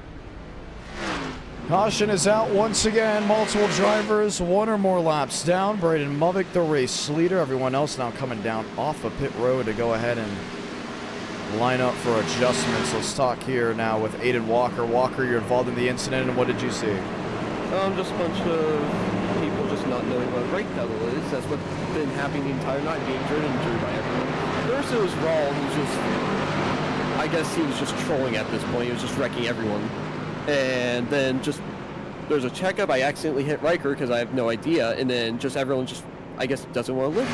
So, yeah, just frustrating that I'm getting wrecked by every single person in this field. So. Wow. So, not the happiest of Aiden Walkers, but you have Talladega after this. Do you think that's going to change things around for you?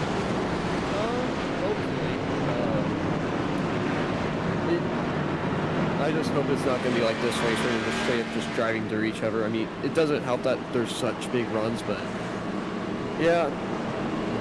So. All right, well, we'll get ready to see there at Talladega. I believe it will only be a 30-lap race, so it's going to be a lot of fun to watch, including here towards the end. Aiden Walker, unfortunately, out of this race as of this moment. A lot of upset drivers and a couple happy drivers. You heard Braden Movick was displeased after Daytona, but the opportunity to get something here. Dana Marcelo said, "Stop calling me Dirty Demos." I don't think I called him that today until that exact moment.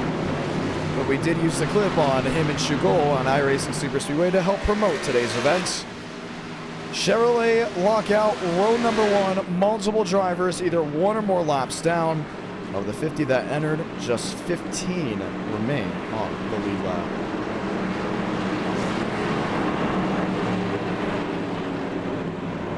Benton on the bottom, Movick on the outside, Byram on the outside, and Bastinez will now line up on the bottom side of the track. Jason Beckman saying, "Irwindale race tonight. I beg you, Mr. Jonathan, if not tonight, soon, because Irwindale is one fun track to call a race at, including on iRacing." 12 to go.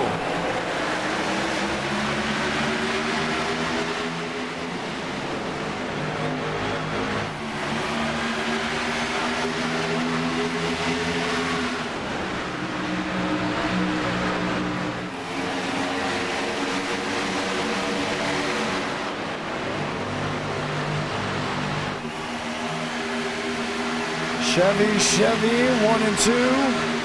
Chevy, 3 and 4. Bastinez on the bottom. Byram on the outside. You see Benton do what he can. Big shove. That's from Bastinez.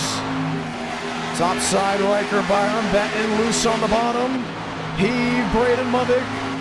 Still no help and doing it on his own. Now Riker Byram is there with a bumper.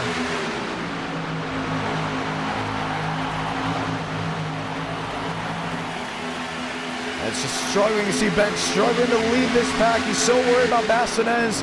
He's so worried about Movick on that outside. Consistent at 1 and 2, but he makes the mistake right in the middle of the corner. Same with Bastinez on the bottom. And that's why the 42's been able to stay so consistent without Riker Byram using any type of force.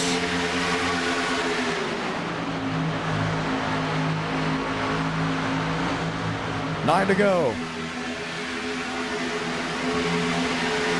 Benton loose on the inside off the nose of the 2. He'll drop back. He'll pick up York and others. They slam the wall. No complete wreck behind him. We stay green.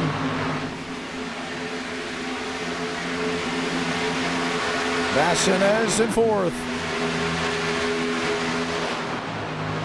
8 to go.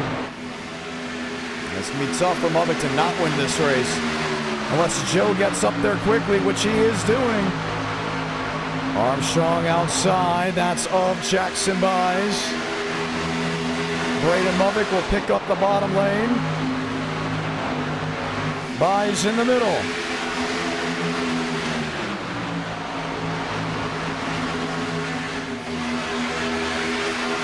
Movick, can he hold on?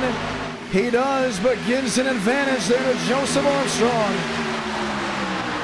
7 to go.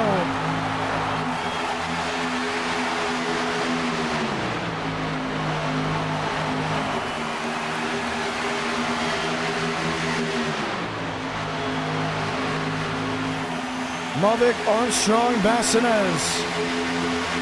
Behind Austin, Byram, and Burrows.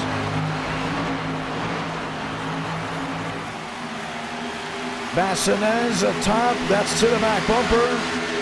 Armstrong led that lap, 6 to go.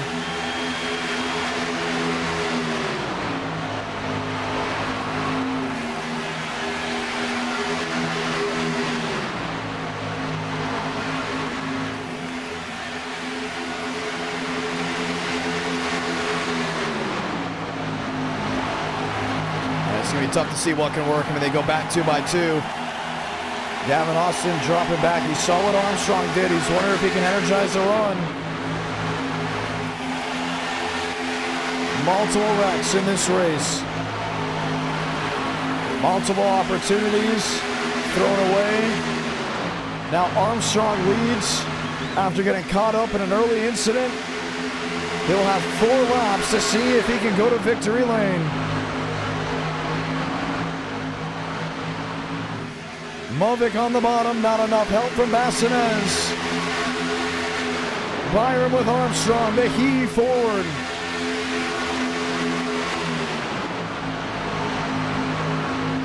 Gotta wonder what can change with 4 laps to go.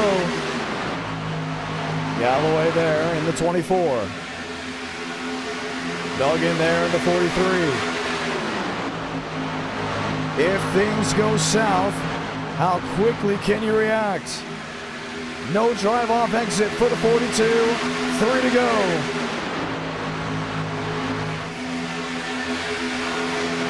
Byron with Joe. And strong at that.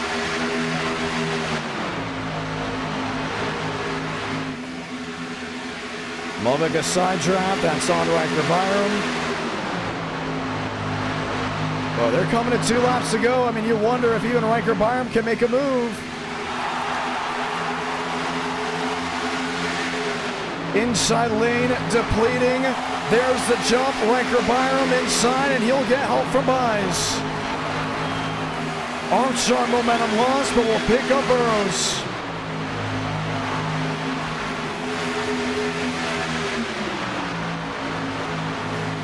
They'll have one more opportunity to shuffle this deck. Salamanca, 1 to go from Atlanta Motor Speedway. Austin tagged, Movick tagged. Initial hit, that was from Burrows. 42 needs a shove. But if you're Burrows, how do you make this move? Burrows underneath, Armstrong to block. It was Ford at Daytona that held up strong. It's Toyota in Atlanta that grabs the checkered flag. Armstrong wins it in Georgia.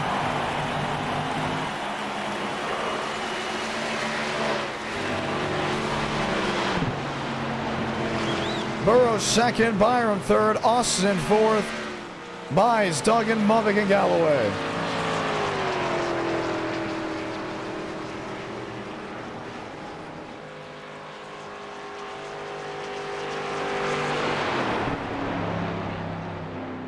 Underdog, rookie, that was race 1. Veteran, that was race number 2. And our night in America, feeling victories all year long. And Armstrong will burn it down.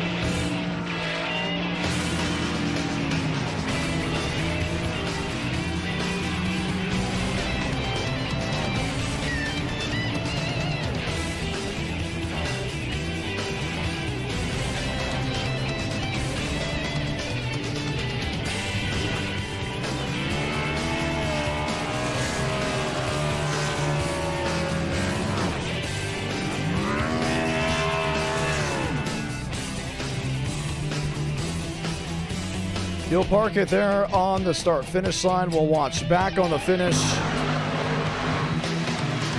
What a race it was. Joseph Armstrong going to victory lane.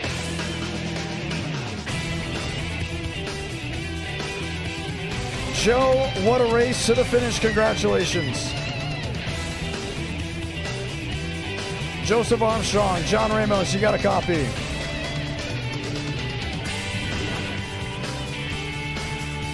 And still no official word as Armstrong is muted. Joe, John Ramos, you got a copy.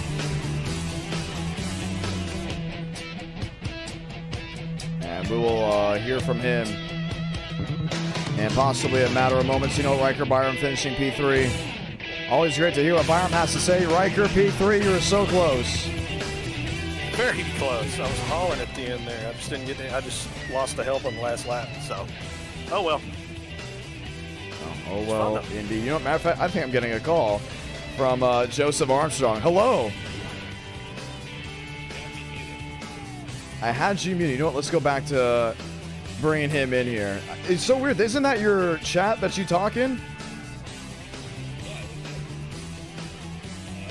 Hello? I think you have yourself muted. It says, oh my goodness. I had Joseph Armstrong muted. I had no idea. Joe, congratulations on the win. Byron, congratulations on P3. Thank you.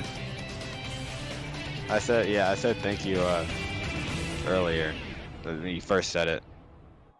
Well, was a fun way to get back to the finish. Gen 6 here, how did it drive compared to the next gen? It drove like a race car. It was hard to handle. I don't know, it was loose in traffic, which was like kind of surprising a little bit. And then clean air. I mean, I had clean air for majority of the race, fortunately. So I mean, it drove good out front. Just had to keep the guys behind me. I made a couple mistakes tonight.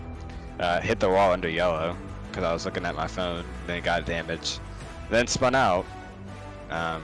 So to claw back and just be in a position there at the end. Like, I kind of threw it in there on the fence and got around Mavic, and at that point it would just kind of protect. I knew that Burrows and Mavic were kind of the main competition. Like, those are the two guys that I was actually worried about. And if I could keep one of them boxed in to where like they couldn't get clear, then I was good with that. Like, I was willing to take my chances.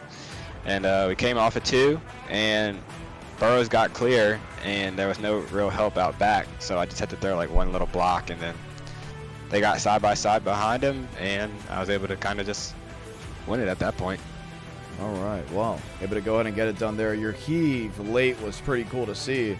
You originally looked like it was not gonna help you at all, and you just went around the outside, dropping back to then get that run.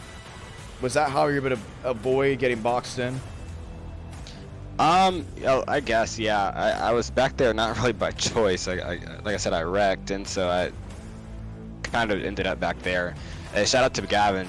He kind of got me to that point and got me to where I could get even with Mavic. And then I had to ditch him, which was unfortunate, but we didn't have any help on the outside. But I was able to kind of go back there and learn a couple things about how the draft worked a little bit, because I haven't run these races in a while, so I had to kind of get reused to how everybody ran. And yeah, fortunately I was able to learn quick, and I can say, I mean, we already knew it, but you know, I'm the best super speedway racer in these, so that's that.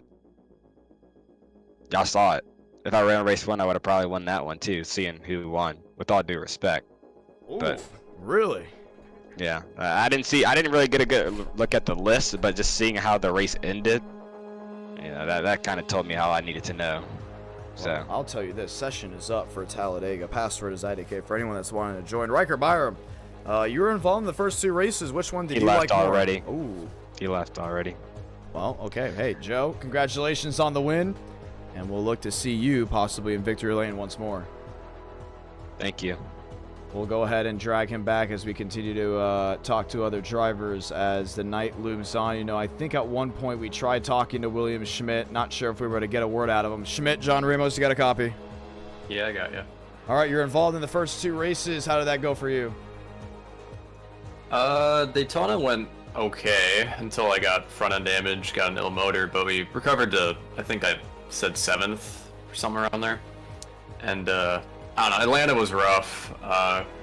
Got in a wreck, I think, off-stream. It was around the same time as another wreck, so I was able to repair a lot of it.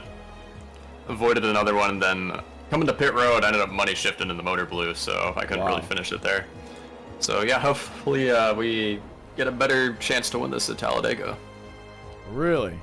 All right. Well, hey, a lot of opportunities still left to go. Actually, probably not many. We're going to see how this all kind of winds on through. This is race number 3, just 25 laps at Talladega. This now being in the day with the Xfinity Series. Is this a combo that you like to race more? Obviously, the runs will be a little bit different. Yeah, I mean, I'm way better in the kind of gridlocked-esque packages because I know how to stay up front. But with the Xfinity car, recently they had a weird update where you try to push somebody and it just kind of slides more than actually pushes the guy. So it's, I don't know, I feel like there's got to be a little more wrecks than usual because of that. But, I mean, if people are aware of that and they actually know how to counteract that and actually push very carefully, we could have a clean race. So hopefully people know that. All right, well, we're getting ready to load on in. A lot of drivers coming on for race number 3. Fog in the day, yes, it will be a foggy day race. What do you think about our spooky theme? It's unique. I mean, I'm a fan of it. I know it fits the Halloween aesthetic, so I like it. Heck, yeah. You were involved in this last year, correct? I believe so. Was it a... What was it? It was Next-Gen Dega last year? I believe it was Next-Gen Dega last year. Okay, I think I remember it, like, vaguely, but I remember doing a race last year like that, so I don't know, I think I'm listening. Yeah, look at this fog. Wow. I think it's going to be harder to see, and this is more of a whiteout than a blackout. It's going to be interesting. Well, This is like, you know, Michael Myers-esque, you know, fog. Excited to see. You know, I haven't watched any Halloween horror movies yet this year. I think I have to go ahead and get ready to back all those up. Well, Schmidt, you're one of many drivers we plan on oh man, keeping up with. I just loaded it. Yeah, you just saw it. It is pretty wild. We'll continue to keep up to date with you. Good luck. Yep, thank you. Demos, you're back. Are you racing this round? Look on the entry list, my friend. Oh, wow. That is a commanding statement. Which obviously an answer of yes. Getting ready to rock and roll with us as we get ready to go green here at Talladega. Yeah, it's a whiteout for us. I don't know about for you. Oh, you can see. You can definitely see from a driver's standpoint. It won't be an issue. All right. Talk about, well, did you see any of the racing tonight? No, sir. I was doing the Groovy Hollow event. How did you finish? You know, I'm going to be mad at myself for a while. So the twist with that race is we get one tire set. It's 150 laps at Iowa. We get one tire set. Okay. And just about everybody took it, lap 75. And me and a few others, we saved it. And we were banking on a yellow. And we got that yellow with like 20 to go. And I thought I was set. We had such a big tire delta. And you know, I didn't even the flag laps. And then I got caught up in the big one. And even taking my faster fare, even with the tires. Iowa? Iowa, yeah. It meant a lot. It was like a second a lap. Yeah, I got caught up in a wreck, unfortunately. I was able to take my faster fare, and I went from 22nd to 11th on the green white record. So, obviously, it was an okay result, but it stings a lot knowing that the tires meant so much, and I was able to make so much progress in such a short period of time. You know, you can play a bunch of what-ifs with it, but it was a lot of fun, and now I'm excited to be racing here now. You like my paint scheme? I haven't seen the paint scheme yet. Where is it? I'm out of turn 4. It's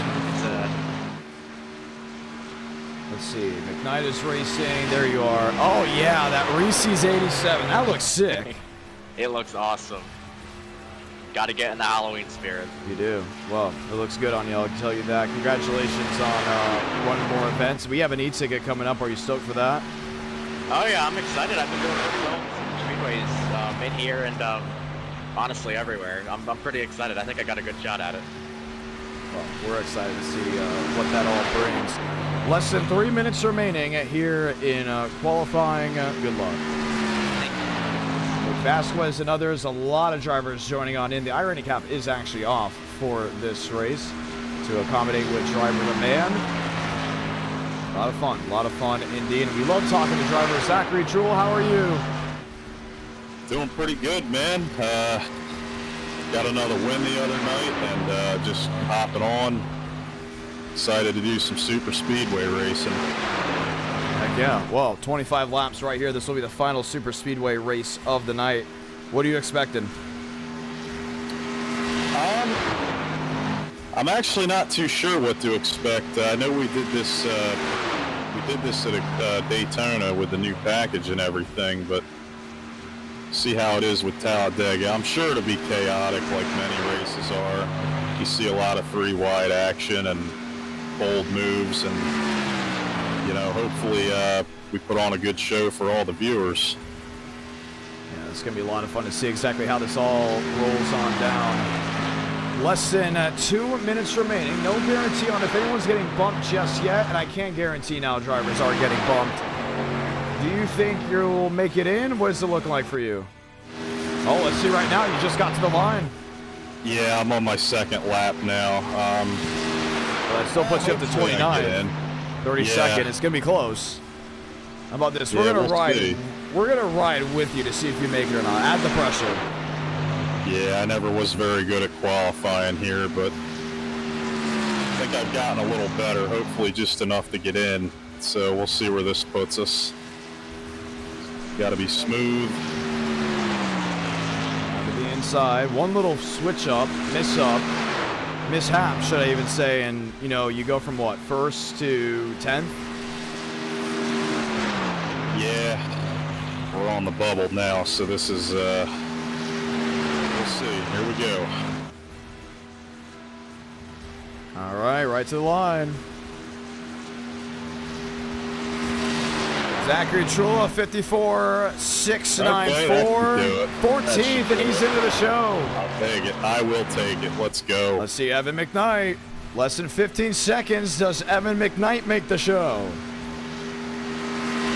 Ooh, 54.7. That's an extra 10th back. It should be enough, and it is. 30th. Joseph Armstrong, 1 second, and good night. Joe will not be racing here at Talladega. It happens just that quickly. Do you put a lot of pressure on qualifying? Yeah, especially some of the intermediates, because I don't run too many of them. Usually these races are the only intermediates I'll race at, but I feel like I've gotten a little bit better on the super speedways, so not so much on those tracks, but yeah, there are.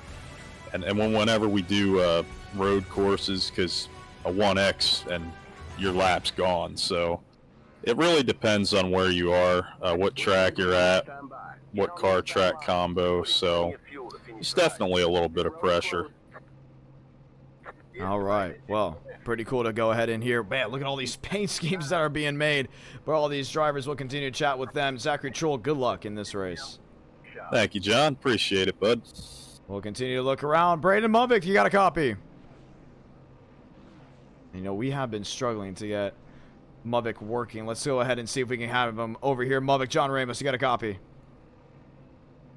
Not going to happen as well. Let's try right here. Mubik, John Ramos, you got a copy. Let's go, player. There we are. Paint scheme, what's it about? This is a paint scheme that I'm running for this October season. I'm a big wrestling fan. I think we all know that. NXT is the greatest brand on earth right now. The Xfinity Series of wrestling, or WWE. Okay. Best show on earth. They just had Halloween Havoc. It was incredible. Havoc. Wait, was that the one with Cole Custer? No, he was on the show, on the NXT show before. He was on the show the week before. But this is like a special pay-per-view event. It was incredible in Hershey, Pennsylvania. On my car, on the left side, I have the NXT Women's Champion Roxanne Perez and her best friend Courtney. She's one of my favorites. And then on the right side of the car, you have Julia, who is the greatest women's wrestler on the planet, and then you have Stephanie Becker, the second greatest women's wrestler on the planet. Shout out to Julia.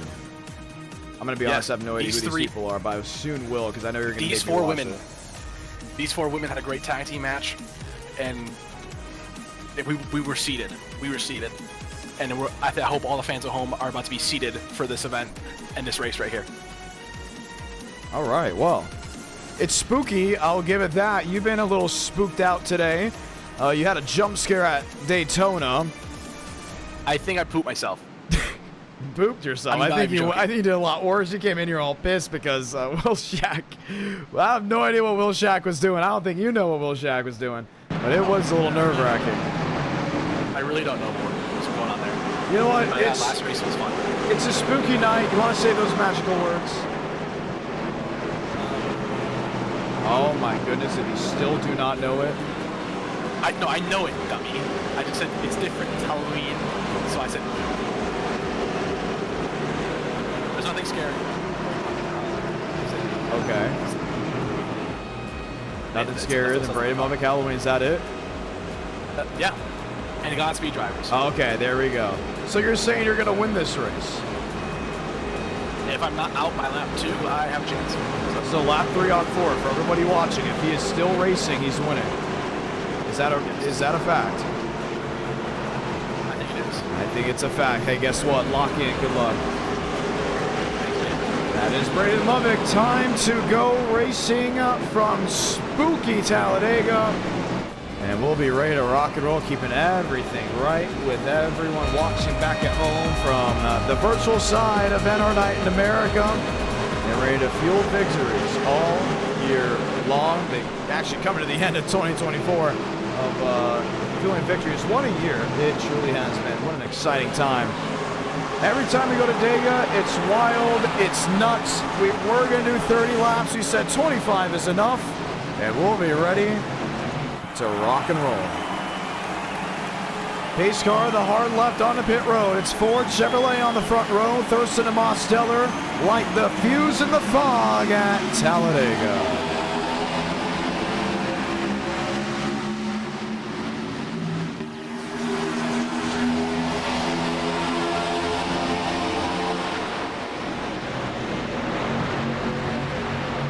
Two by two. No big change so far out of anyone this back. Ullman. Workman. Douglas Newbigging. And you have William Schmidt, who's sitting in 14th.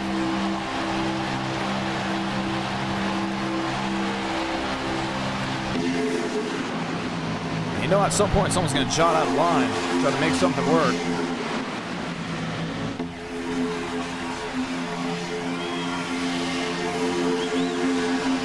Three wide top, there's the move.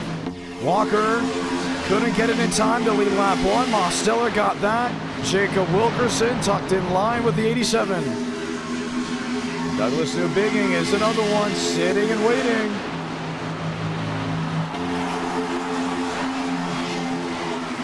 Racing here, it gets wild, it gets fun. It's tough to see, not just for you, but also for me. These drivers are tucked in 2 by 2 by 2 all the way through.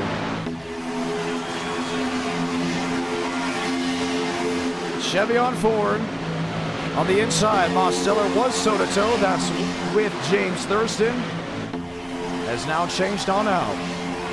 Thurston to the outside. That's with Jacob Wilkerson.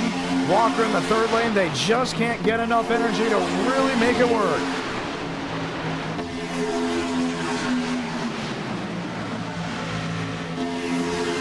Middle lane moving.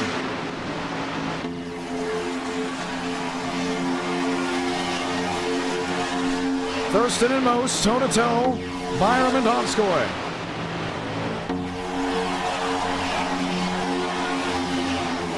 Yaroslav, one of the drivers from Russia. Around this time, I believe actually the sun is coming up for him as it's 11:45, should we say, give or take? Near 11:45, 10:45. How about that? 10:45 on the East Coast, 9:45 Central. For Janskoy, it's NR Day in America. Or should we say good morning NR, which is actually something we've considered doing. Morning iRacing. And the reason we thought about that is because if IHOP went to IHOP for a promotion, who wouldn't want to start their Saturday morning with NR Night in America? Something you would like to consider for all the viewers watching back home? We definitely are. We're just hearing word that the ticker is not on the screen for all of our viewers that are hanging out with us. We'll quickly get that fixed up. Mosteller, Wilkerson with Thurston and Byram. Workman, Austin, and others all lined in. Not a lot of moving throughout this field. 21 to go.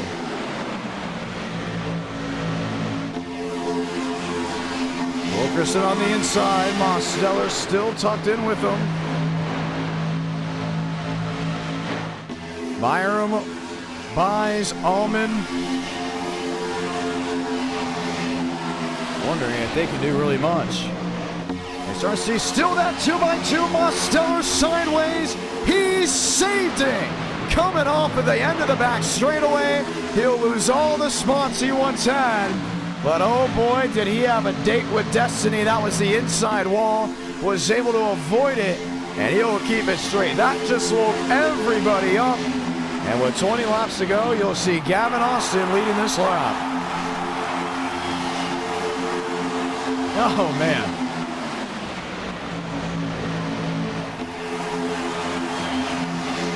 How he was able to save it, we really do question it. Wilkerson on the inside, Austin on the outside. In the wake.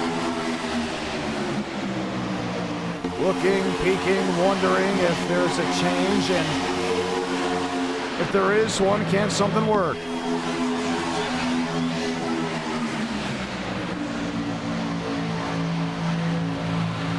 Three wide now, Barbagallo in the middle.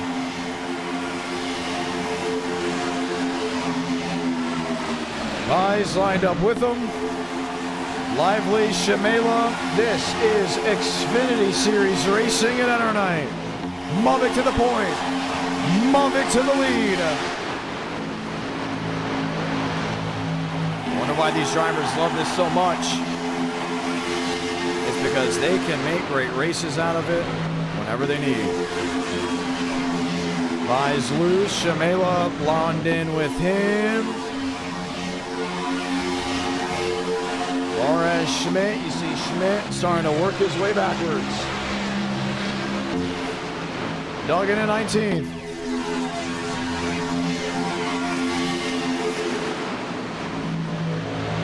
So Mosteller goes from the front to the back. And we mean back, we mean 32nd. I think he's off the pace and has actually picked up Evan McKnight, where Gavin Austin has been able to take the lead and actually take command. That's the second lap led out of 9.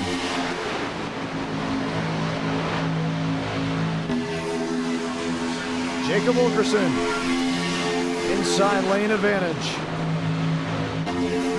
Thurston, Byram, Austin, Mavic, Workman, Newbigging, Barbagallo making up the 8 positions.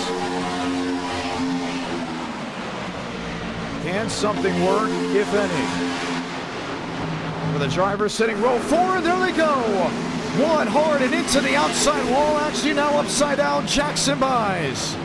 Flips violently off the turn 4 banking, and the caution will wave with 17 laps to go.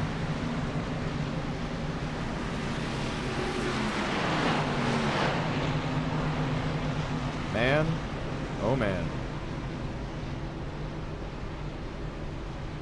And silence will now fill the sim. Multiple other drivers being able to go back around. But for Jackson Buys, his race looks to be done. It got wild, and it got wild in a hurry. This is down the backstretch.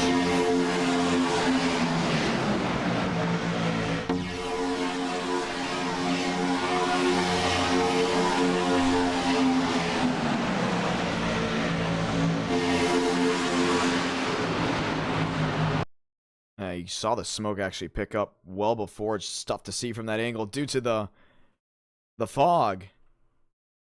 And it will start on the outside lane with New Biggin getting into the wall.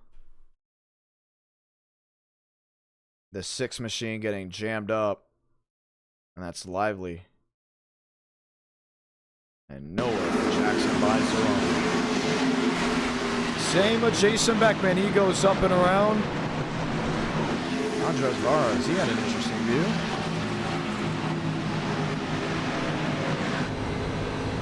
Let's see what he saw.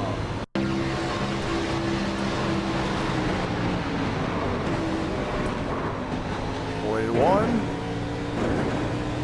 Should have had the second one cleared easily, and that car just kept flipping down the banking. Pit road's wide open. Jacob Wilkerson electing to stay out. Douglas Newbigging and others electing to come in. So we get ready to line them up for yet another restart. A lot of whispering, a lot of waiting. We saw Doug come to pit road. Doug, what's going to be the adjustment? The adjustment is we're going to change. We're going to change the rear quarter panel. I feel like tap the wall with that one. Get a little bit of rear damage. Fix the tires. Put some more fuel in it. Get the spoiler down. Change my Spotify playlist too. There you go. Yeah, we're just doing good. I made sure to like the stream, by the way. Oh, that was very important. So you can get that mini stock race, all right? That's true, yeah. Possibly a mini stock race. Maybe we could do a 600 micro race afterwards. That'd be kind of nice. Ooh, like 600 micro, non-wing. Where would we go? Non-wing micro, Millbridge. Where would we go? You said Millbridge. Saying Millbridge. Millbridge is saying the streets. Streets are staying Millbridge. Why do you want Millbridge so badly? You could rip top Slider City. So, especially within 600 non-wings, it's literally just slide job city there. Wow. All right. Well, very fun. It's going to be interesting to see. You would have to go ahead and get the viewers to vote on it. I think we are getting a race for it. Now, that will be a sprint race. And yes, we will. We will have a 4th race tonight. So you say dirt. What about mini stocks at Indy? Again, oh my goodness, that was the greatest thing we've ever done. So I've only done like 2 mini stock races, I feel like. One at Michigan before, and that was it. So maybe. But I have to sign up for whatever, really. I'm a little bit biased for dirt though, so I know that. So, you know. Pretty cool to hear. We'll get the one to go this time by. We'll continue to chat around with guys. Jacob Wilkerson, how are you doing as the race leader? I'm feeling good right now. Can you see well? I can see a little bit in front of me. Not, I would say I can't see the entire backstretch, but I can see at least what's in front of me at least. But yeah. All right. Well. We'll get the one to go here. You'll jump to the outside lane, choose cone in effect. Outside, inside, are you working well here with Riker Byram? I'm just working with anybody, to be honest. None of the other PBR guys are not here. I'm the only one here, so I'm just going to work with anyone. Heck yeah. We expect to see great things out of you, Jake Wilkerson. Good luck. Thank you. All right. Continue to go ahead and chat with other guys as time goes on. Lively, you saw him involved in the incident. Walker, you saw really nothing bad out of him. Cody Workman, we haven't chatted with you. How are you? Oh, we're doing pretty decent. I'm surprised that many people chose the top in front of me, but we're going to line up P3, so have a good run. Heck yeah, well, you're going to have an opportunity to go to victory lane. Not a lot of cautions, but already 15 laps to go. Do you pick up the aggression here? Well, I've been in this position quite a few times, and unfortunately what screwed me over has been me making a move I probably shouldn't have had at the end, so we're just going to try and be as patient as long as we can. Chastain did that a couple of years ago, and they said they all just wrecked in front of me and all moved out of my way, so 2022. Who knows? Who knows? Maybe we can pull that off. All right, well, we'll continue to go ahead and monitor and keep things up to date. You'll be restarting in row number 2. Good luck. Thanks, buddy. That's Cody Workman as we continue to rock and roll. 14 laps remaining at Talladega when we get back fired. Wilkerson and Thurston will lead us down.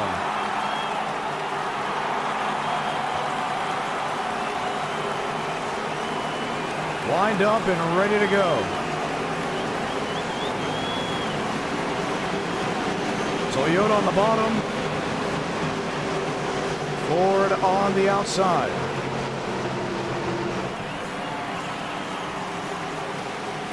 Wilkerson knowing he's going to be really tough to beat, but he can't beat himself. Back green from Talladega.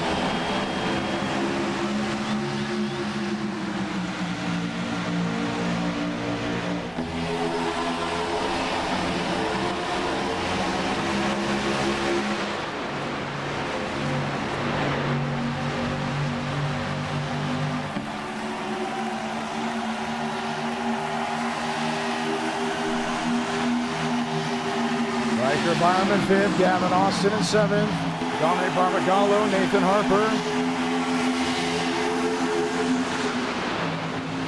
Multiple drivers looking at Tango, trying to make something work.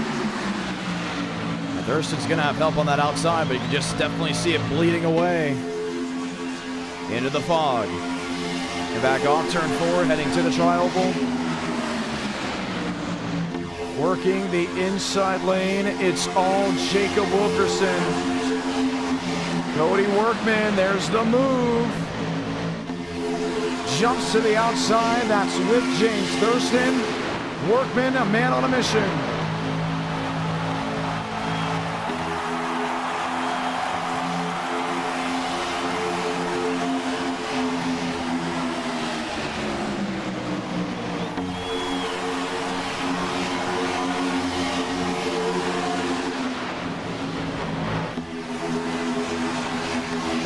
Walker in 6th, Austin in 7th, Marty Shimela in 8th, Barbagallo, River Page lined up 2x2 as well. Seamoss Stellar, oh, nearly got wrecked by Douglas Newbigging deep in the field.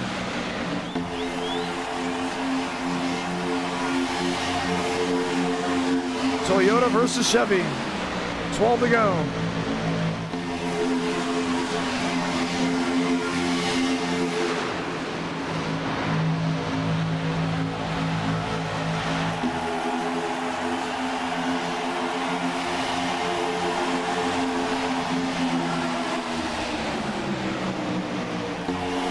A lot of changing, a lot of switching. There's River Page. Wondering if he can make a move. 12 laps remaining.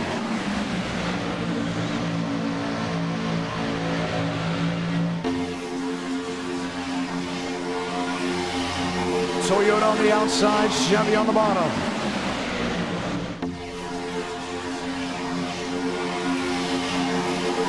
Thurston pushing Wilkerson, they sway to the inside. Can the second or third lane move? Not so fast.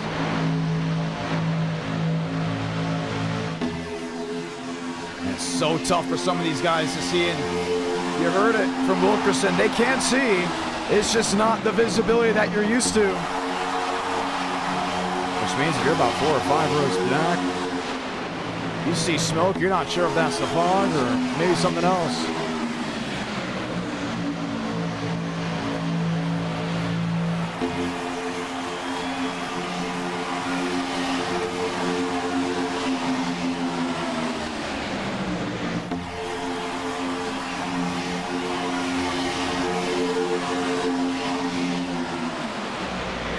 Byram in the middle. Pushed by Gavin Austin. 3 by 3 from the front of the pack to the end. Wilkerson. Great job of making the middle lane work, but here comes Thurston with Workman.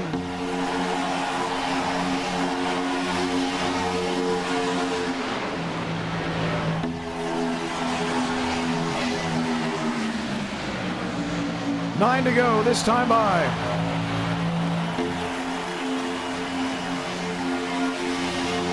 Don't you just love super speedway racing? Don't you just love the action that you see? 9 to go, 3 by 3 by 3 from the front to the rear.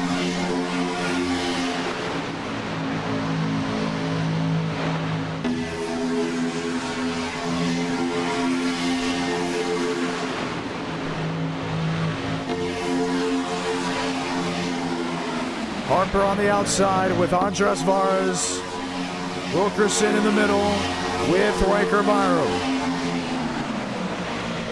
The move to the inside for Wilkerson to pick up James Thurston.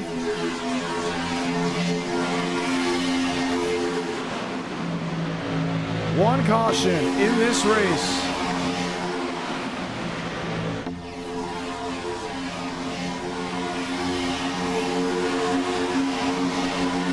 Byron top, Gavin Austin. Now thought about going all into the outside wall with him. Workman in fifth. What does he see? That's the bumper of James Thurston. And they should ride in the inside lane. They will. Wilkerson leading. They're wrecking behind. Lane Sanders, Everett Smith.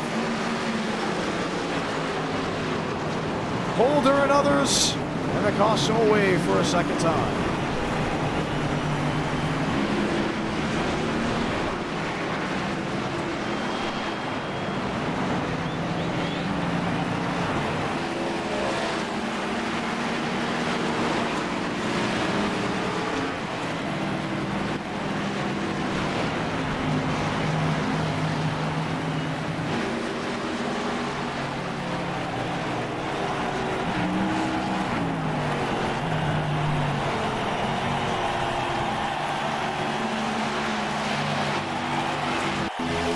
Down a pit road, let's see what happens.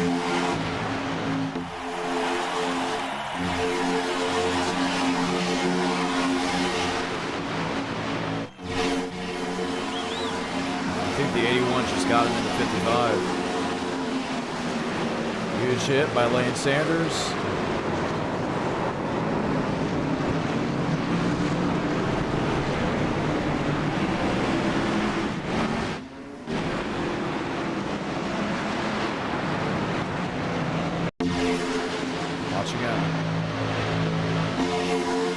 Oh man, you can't even see from the blimp view. Pushing and shoving. Valderas even got a piece of it.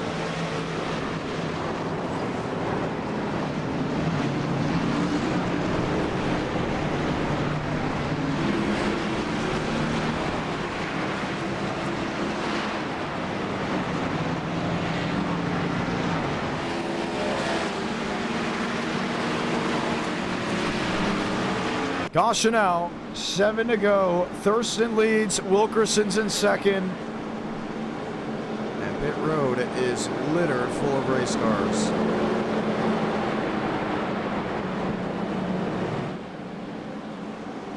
A lot's got to change. And we wonder if a lot will change.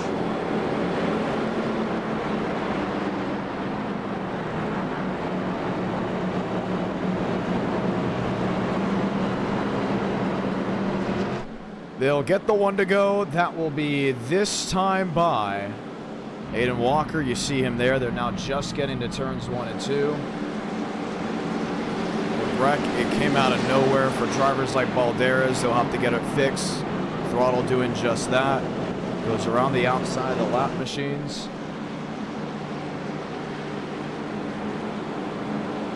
Lane Sanders, there was just nowhere to go, and you got a piece of it.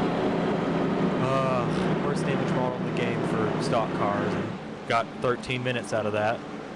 Shame. But yeah, I've been having good nights, been ruined by other people. Could have got a top 10 at Daytona, should have got a top 5 at Daytona, got ruined. Could have done good at Atlanta, got ruined, got blamed for something that wasn't my fault. Had the footage to back that up, and then here just can't get gridlock. It sucks. Now we got sitting here with 8 minutes left to fix this race car. Well, the only option now is that they start wadding them up left and right. I could use that. Getting another caution, fix 5 more minutes, we'll be in business. But yeah, I see we're gonna get a race 4. We got 200. We did. Eric W. dropping down 5 gifted memberships as well. Lane, did you get one? I was too busy driving my wrecked race car back to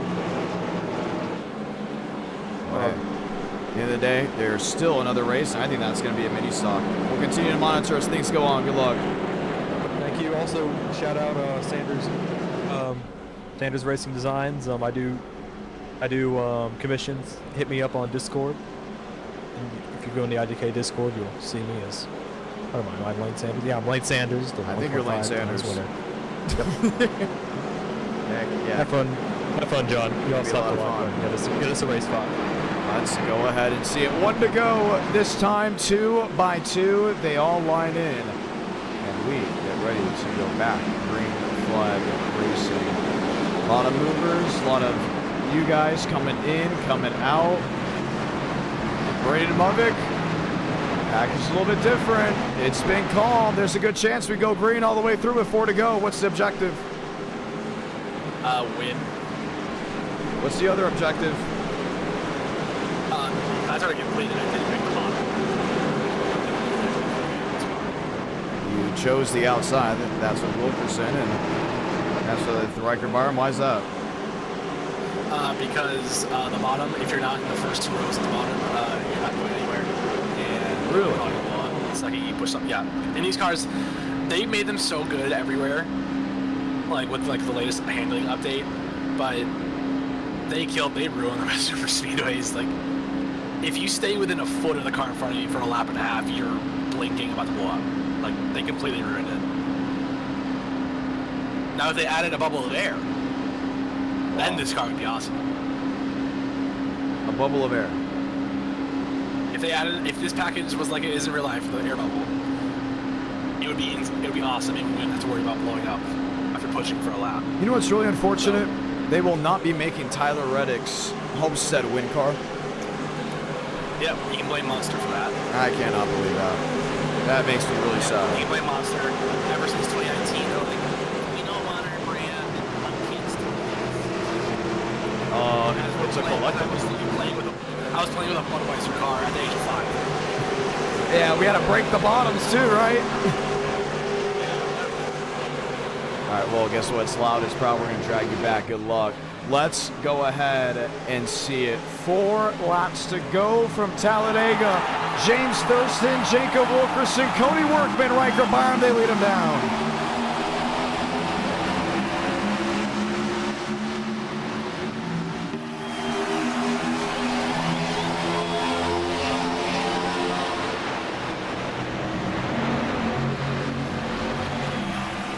Inside lane deteriorating.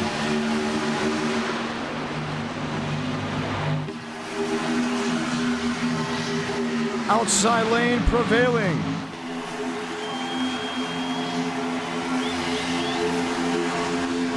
I just don't see that bottom working out in favor.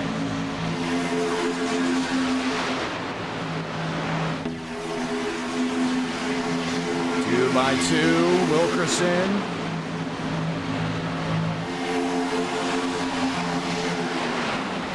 Trying to make something work. Riker Byram leads the outside with Movick. 3 to go. Austin lined in with the 46. That's Harper. Nathan Harper, 1 win at our night in America. It came in this stream. That was at Daytona. Can something work? And if so, when? Tucker already seen him try to stack up 3 wide.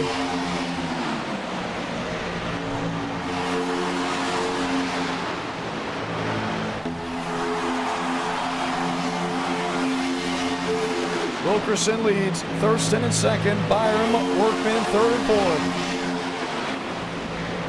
2 to go.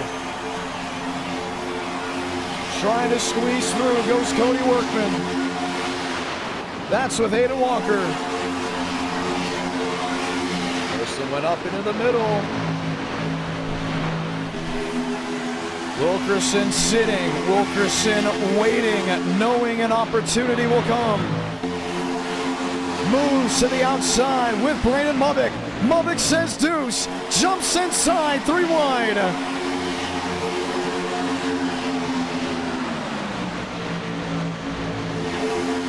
Mosteller will pick him up. They're wrecking, they're spinning. That's Zachary Truel and others. but it's deep in the pack. Let them race, Salamanca. 1 to go from Talladega.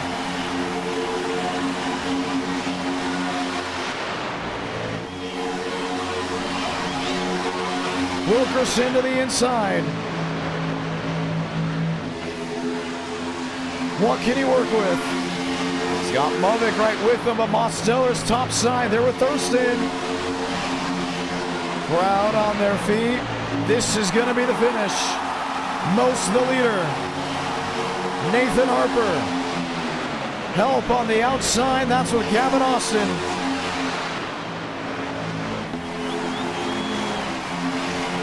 Mavic to the outside. Make that Most to the outside. There goes Harper. Gavin Austin. Switchback downstairs. River Page. Trying to make it work. Austin wins. No, it's Wilkerson. It's Page. River Page unofficially the race winner. We're going to have to review it. Wow. We're going to have to review it if he caught that grass.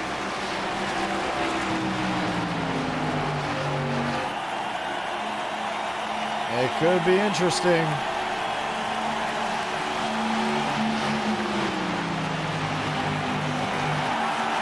But also the knowing of being forced down there. That'll be pretty interesting.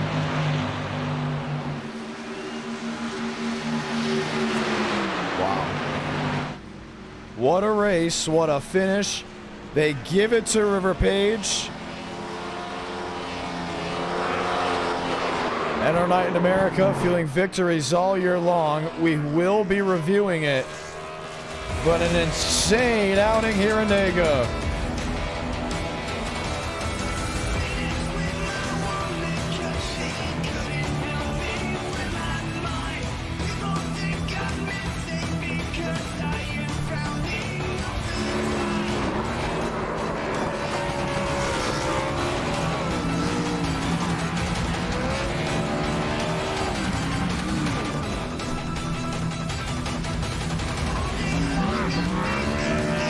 Parks into the wall and our night in America, feeling victories all year long. Here's the run to the finish.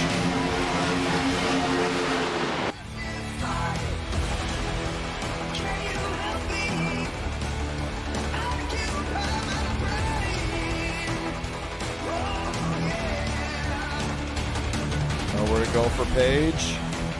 Did he get in the grass? I don't think he actually did. I think that's a hit fire.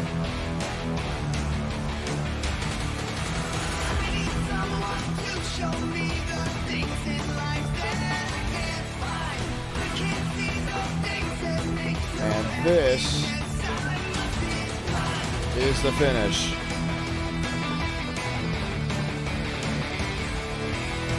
The finish at Talladega. River Page wins.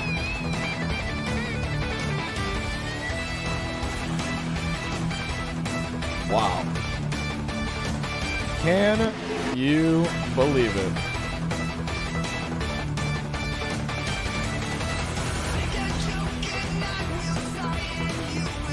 And our night in America, feeling victories all year long.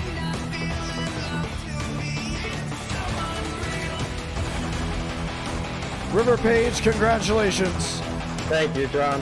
Walk me through those final laps.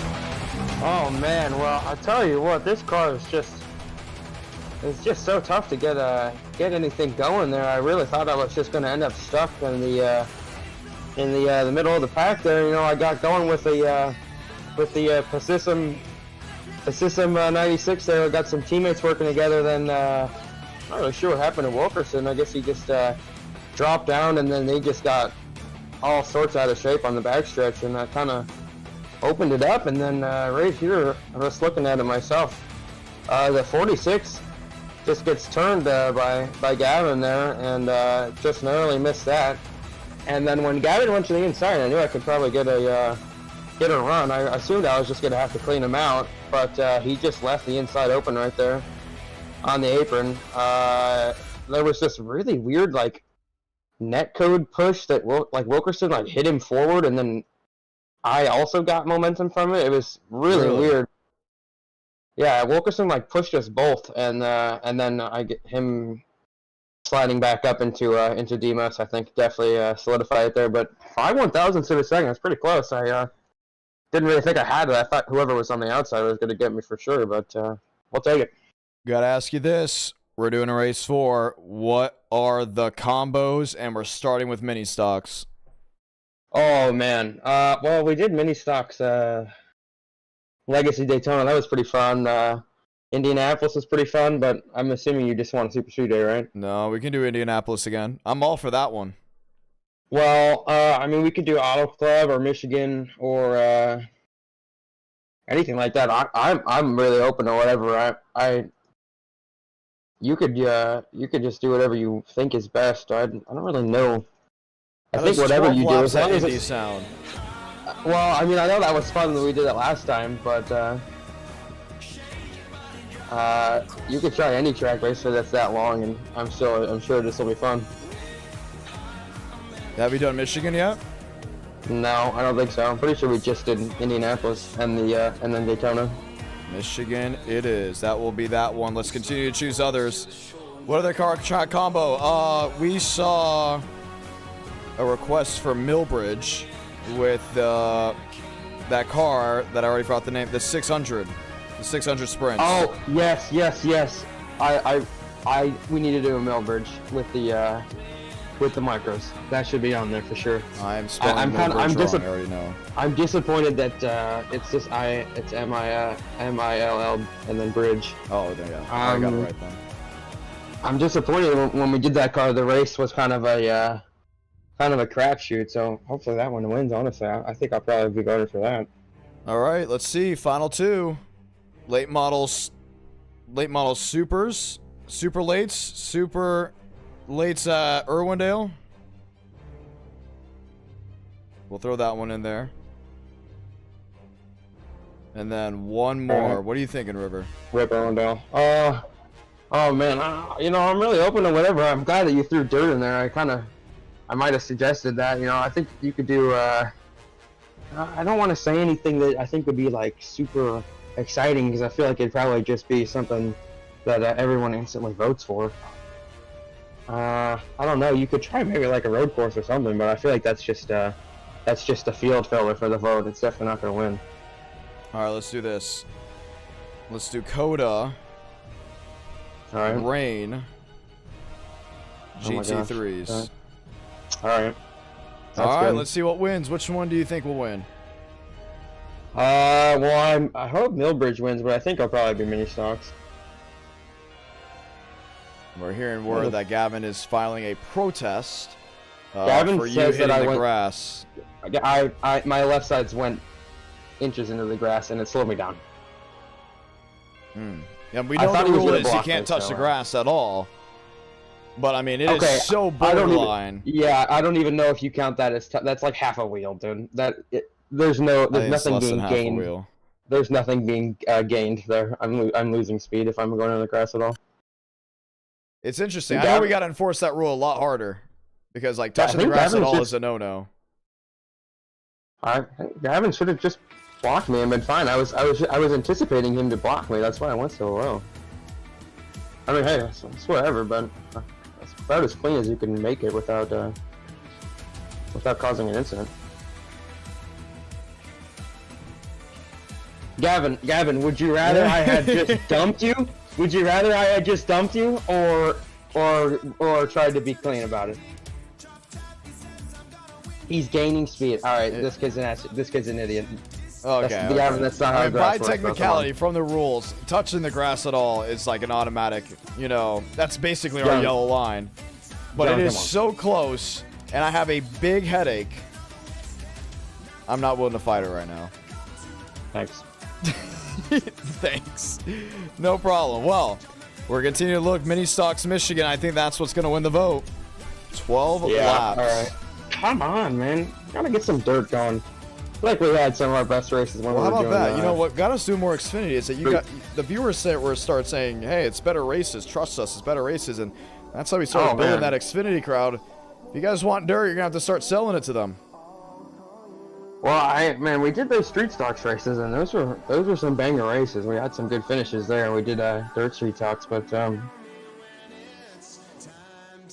you know, as long as we keep getting these Xfinity races, I'm happy. This car's always lots of fun. Even the super speedways with this package, which is kind of hard to build runs, it's still really fun. So yeah, I think mini stocks is just running away with it. Yeah, I think it's gonna be mini stocks with the fog, which is also gonna be very exciting. We're not changing that one up just yet. We'll have bump day for it, and we are ready to go racing. Congratulations on your win, River Page. Thanks, Sean. And we'll drag him back. We'll continue to talk with others as they saw the finish unfold. Mostelli, you're right in the thick of it. Opinions? About what? Finish? Yes. River Page won that race. What about you, like with everything that went down in the final laps? Yeah, I was in a kind of a tough spot there. I moved up and I got in front of Harper, but yeah, I cut it really close, but I was in front of him, and then, you know, it was just a bad spot. Gavin, I don't know if he saw that I went up, but Gavin pushed Harper through me. That spun Harper out, and I kind of got sideways. I had to kind of throw a block on him, but I couldn't really throw a block on him, and he got to my inside, and from there I just had to try and get a push from somebody, and that just didn't work out, unfortunately. River went to the apron, which was perfectly okay, and it was a good move. He had such a big run that if he tried to push either me or Gavin or went to the outside, it probably would have wrecked us, but, you know, third ain't that bad. I'm glad we get another controversial finish that people are talking about. Another controversial finish. You see what Gavin's saying, man? He is... Well, by the rule book, touching the grass is a no-no. That's obvious, but... If that's a rule, I mean, he didn't gain anything from it, and if literally, like, 2 weeks ago, I touched a blade of grass when I won that Daytona Xfinity race, and nothing happened because, you know, I didn't, like, intentionally, you didn't intentionally cut the grass. Like, it's enforced when it's blatant, and that's not blatant at all. Like, from the outside view, you could barely tell that he even clipped it. I don't really know why it's a talking I'm going to keep it a buck with you. The next session's already up, and when I show the viewers, I'm probably going to have people saying, "Are you okay?" I am running on the biggest migraine right now calling these races. So, in reality, it's easier for me just to say, you know, ball game.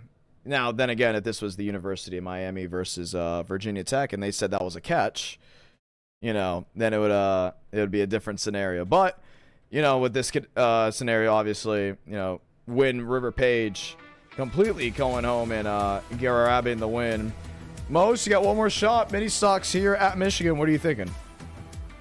It's going to be fun. You're going to have a lot of pack racing. Kind of fits in with the theme of Super Speedway night. I like it. Yeah, it's going to be a lot of fun. I just hope that I can have a bit more... I wouldn't say luck's the right word, because I got pretty lucky to get back up to the front in that race. But hopefully I can get the right push at the right time. And yeah, that was a good race. I had a lot of fun. All right, well, we're heading to Michigan here. Another fog race. It's just 12 laps. We're going to set them up off of iRating. I don't know if we'll need to bump any guys. So we're going to go off of iRating alone. And we will be ready to rock and roll.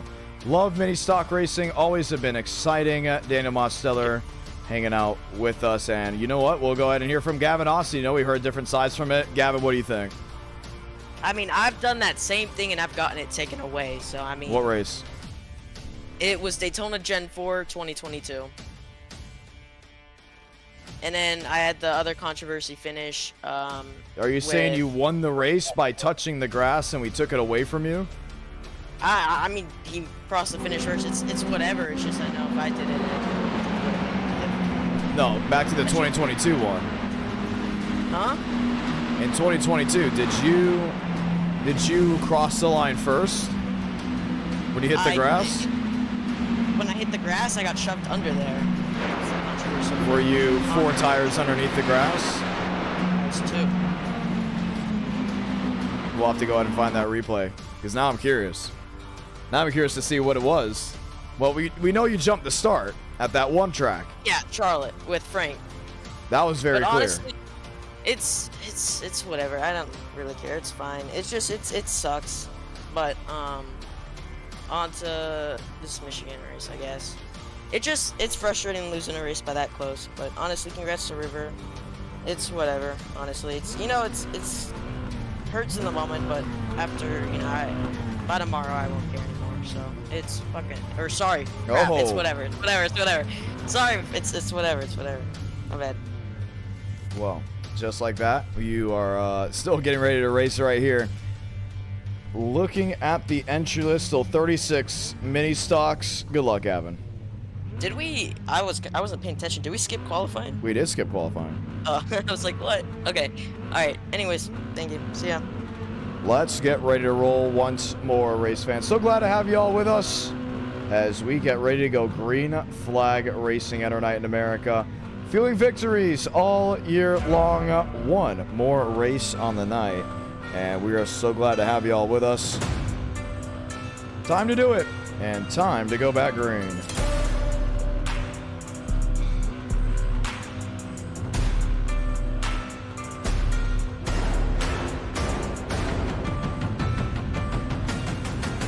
Time to roll.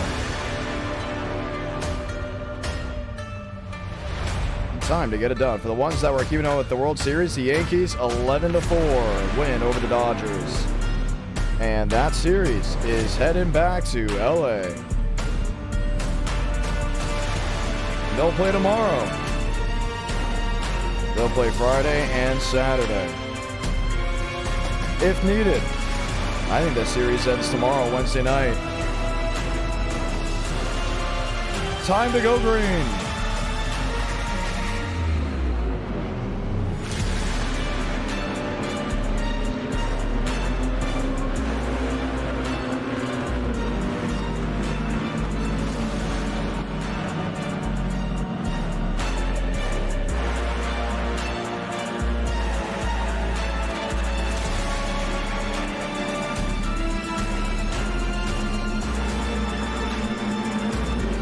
Let's get in the good old Godspeed, drivers, as we roll out for the final race of the night. 12 laps of action, 36 mini stocks, all ready for that green flag racing. Douglas Newbigging, Gavin Austin, Jason Beckman, Braden Mubick, all lined up and ready to go.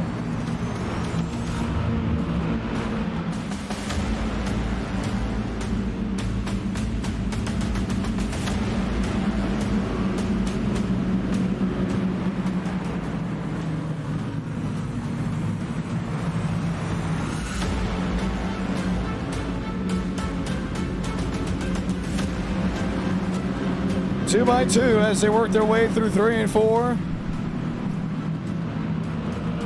Excitement building just one more time. Pace car makes a hard left onto pit road. It's moments like this that you get excited for. And our night in America racing with a twist as we light the fuse from foggy Michigan.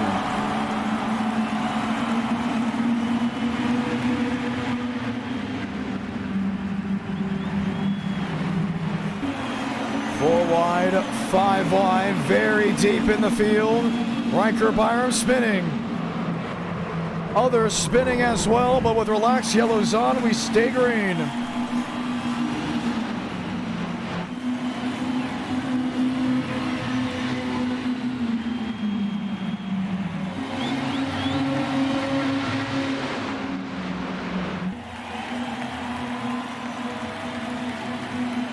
Walker on the bottom.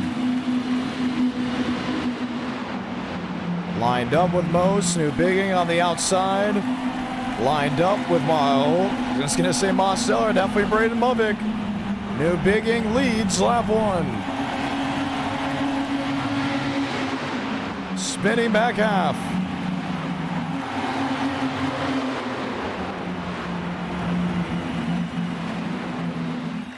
New Bigging has Movick on the scene. That's P2.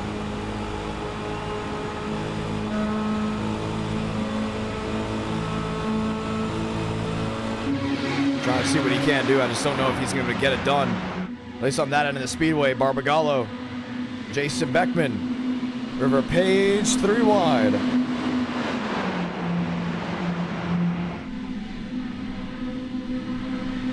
New Bigging on the bottom, Walker on the outside, and Doug will lead that one, 10 to go.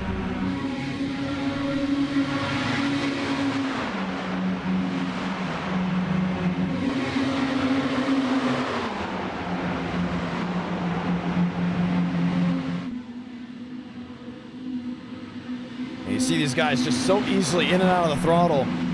Very little do they have to do that, but the problem with these cars is they sway so much.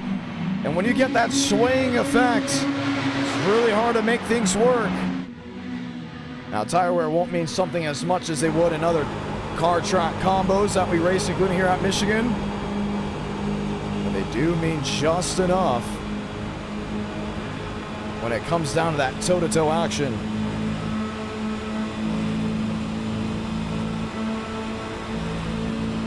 The screaming sound of mini stocks. 8 to go, this time by.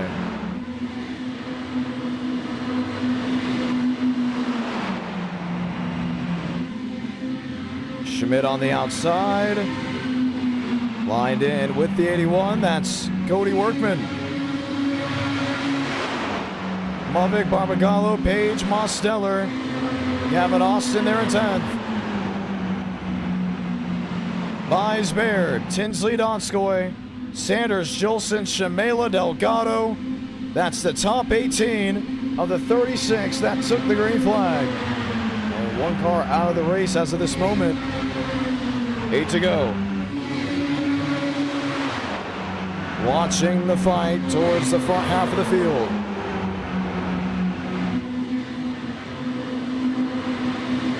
Schmidt on the outside, lined up with Workman.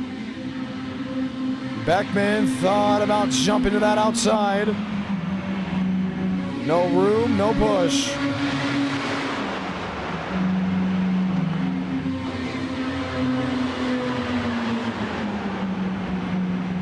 Inside move again. New Bigging this time on the bottom. 3 wide with River Page in the middle. Page goes for the slide. 7 to go. This race is projected to go green all the way through. Austin in 8th, Movick in 7th, Page in 6th. Workman, New Bigging, Beckman, Schmidt, and others.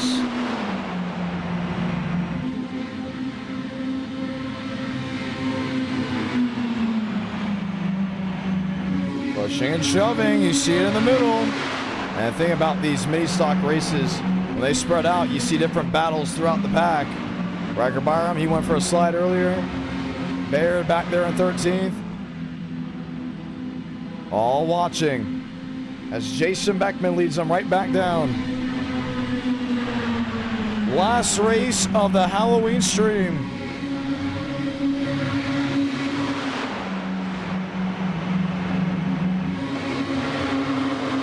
Walker, you can hear the tires squealing.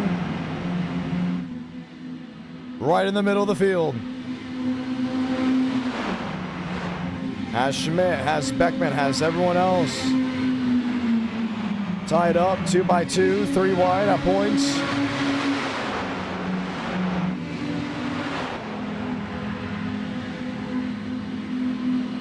Five to go this time by.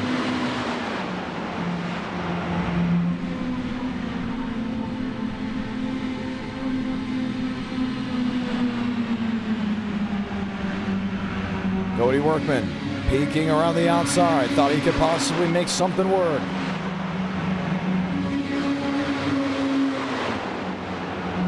Jason Beckman all over Aiden Walker. Walker. Beckman sideways off the nose of Brandon Movick. And the caution will wave.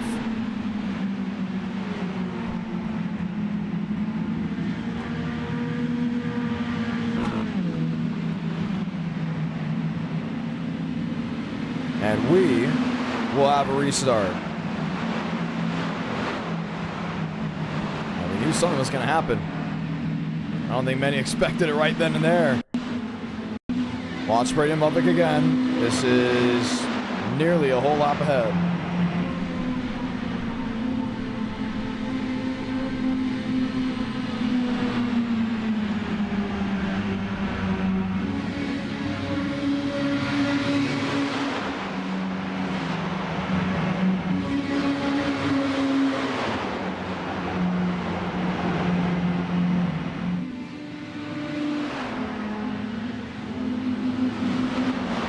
Beckman went low just a little, and that's what made the difference. Caution is out. We'll get the 1 to go this time by, which means it's going to be a 2-lap dash for victory in the mini stocks. Aiden Walker, Cody Workman, Gavin Austin, Douglas Newbigging will get word on who exactly is out of the race only as of this moment. Joseph Tucker. So 35 mini stocks still with an opportunity. Jack Solder should get one of his laps back. You look at Christopher Bundy. He's 31st and the last driver on the lead lap. So 31 drivers going for 2 laps. Announcing it here, hyper relaxed yellows on, which means what goes. And you'll see some of these guys still jumping around the outside. And that is Jack Solder that will get his 1 lap back. I don't think he'll be back in time unless we get another caution, so that's something to keep in mind. We have 1 spinning down into the grass, make it 2. And that may have been Tyler Tinsley there in the 11th position. There's Tinsley. No, that actually was not. It may have been the 58 machine. We'll get ready to try it again. Final 2 laps of the stream. Who's gonna win it?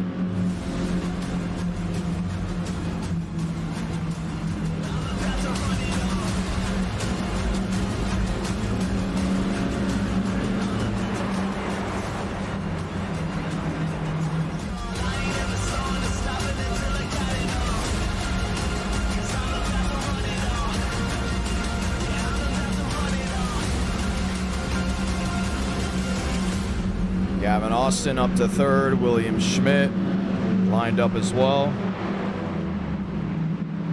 Time to find out who's going to victory lane. Mini stocks lined in, 2 by 2.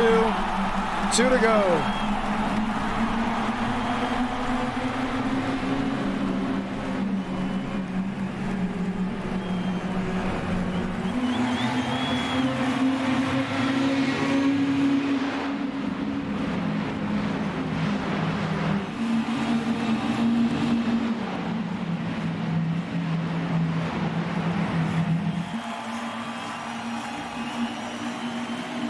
Walker on the outside, help from Austin.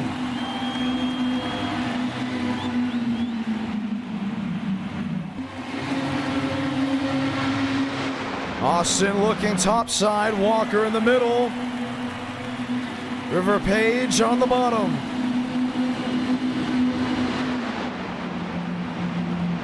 .36 took the green flag. 30 left on the lead lap. Salamanca. 1 to go from Michigan. Page in the grass, they're tearing them up. Hard hit from Osteller, flipping goes Newbigging.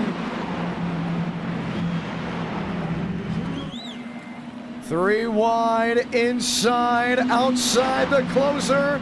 Here comes William Schmidt. Schmidt with Austin. Walker's there as well.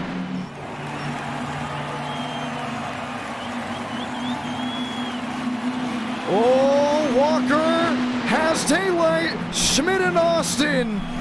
It's going to be a drag race to see who wins this race.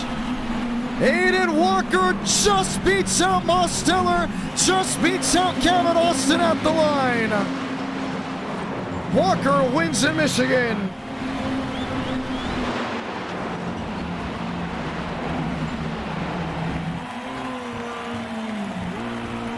And that's going to end it. Aiden Walker victorious. You can hear it in my voice. You can tell by the commentary. That fatigue is more than just a word. The pounding headache. Maybe even some jet lag. I don't know. But it has been an interesting one. Thank you all for hanging out with us. Aiden Walker wins the final race of the night by out-dueling Gavin Austin. And with that, we say so long from our studios in Nashville, Tennessee, and I'll see you next Tuesday night. If you want to hear my in-person broadcast, it'll be this Friday, Saturday, and Sunday. So don't miss a beat. A lot of racing Friday. Matter of fact, you'll see Aiden Walker race live on Racing American Track TV with me broadcasting it at Nashville Fairgrounds Speedway. You'll see me racing, or should I say calling the racing on Saturday, 33 Pro Late Models for the All-American 100. And they're running pre-race and post-race for the All-American 400 live at Nashville Fairgrounds Speedway. Good night, ladies and gentlemen. I'll see you on Racing American Track TV, and I'll see you next Tuesday. I'm John Ramos. This has been NR Night in America.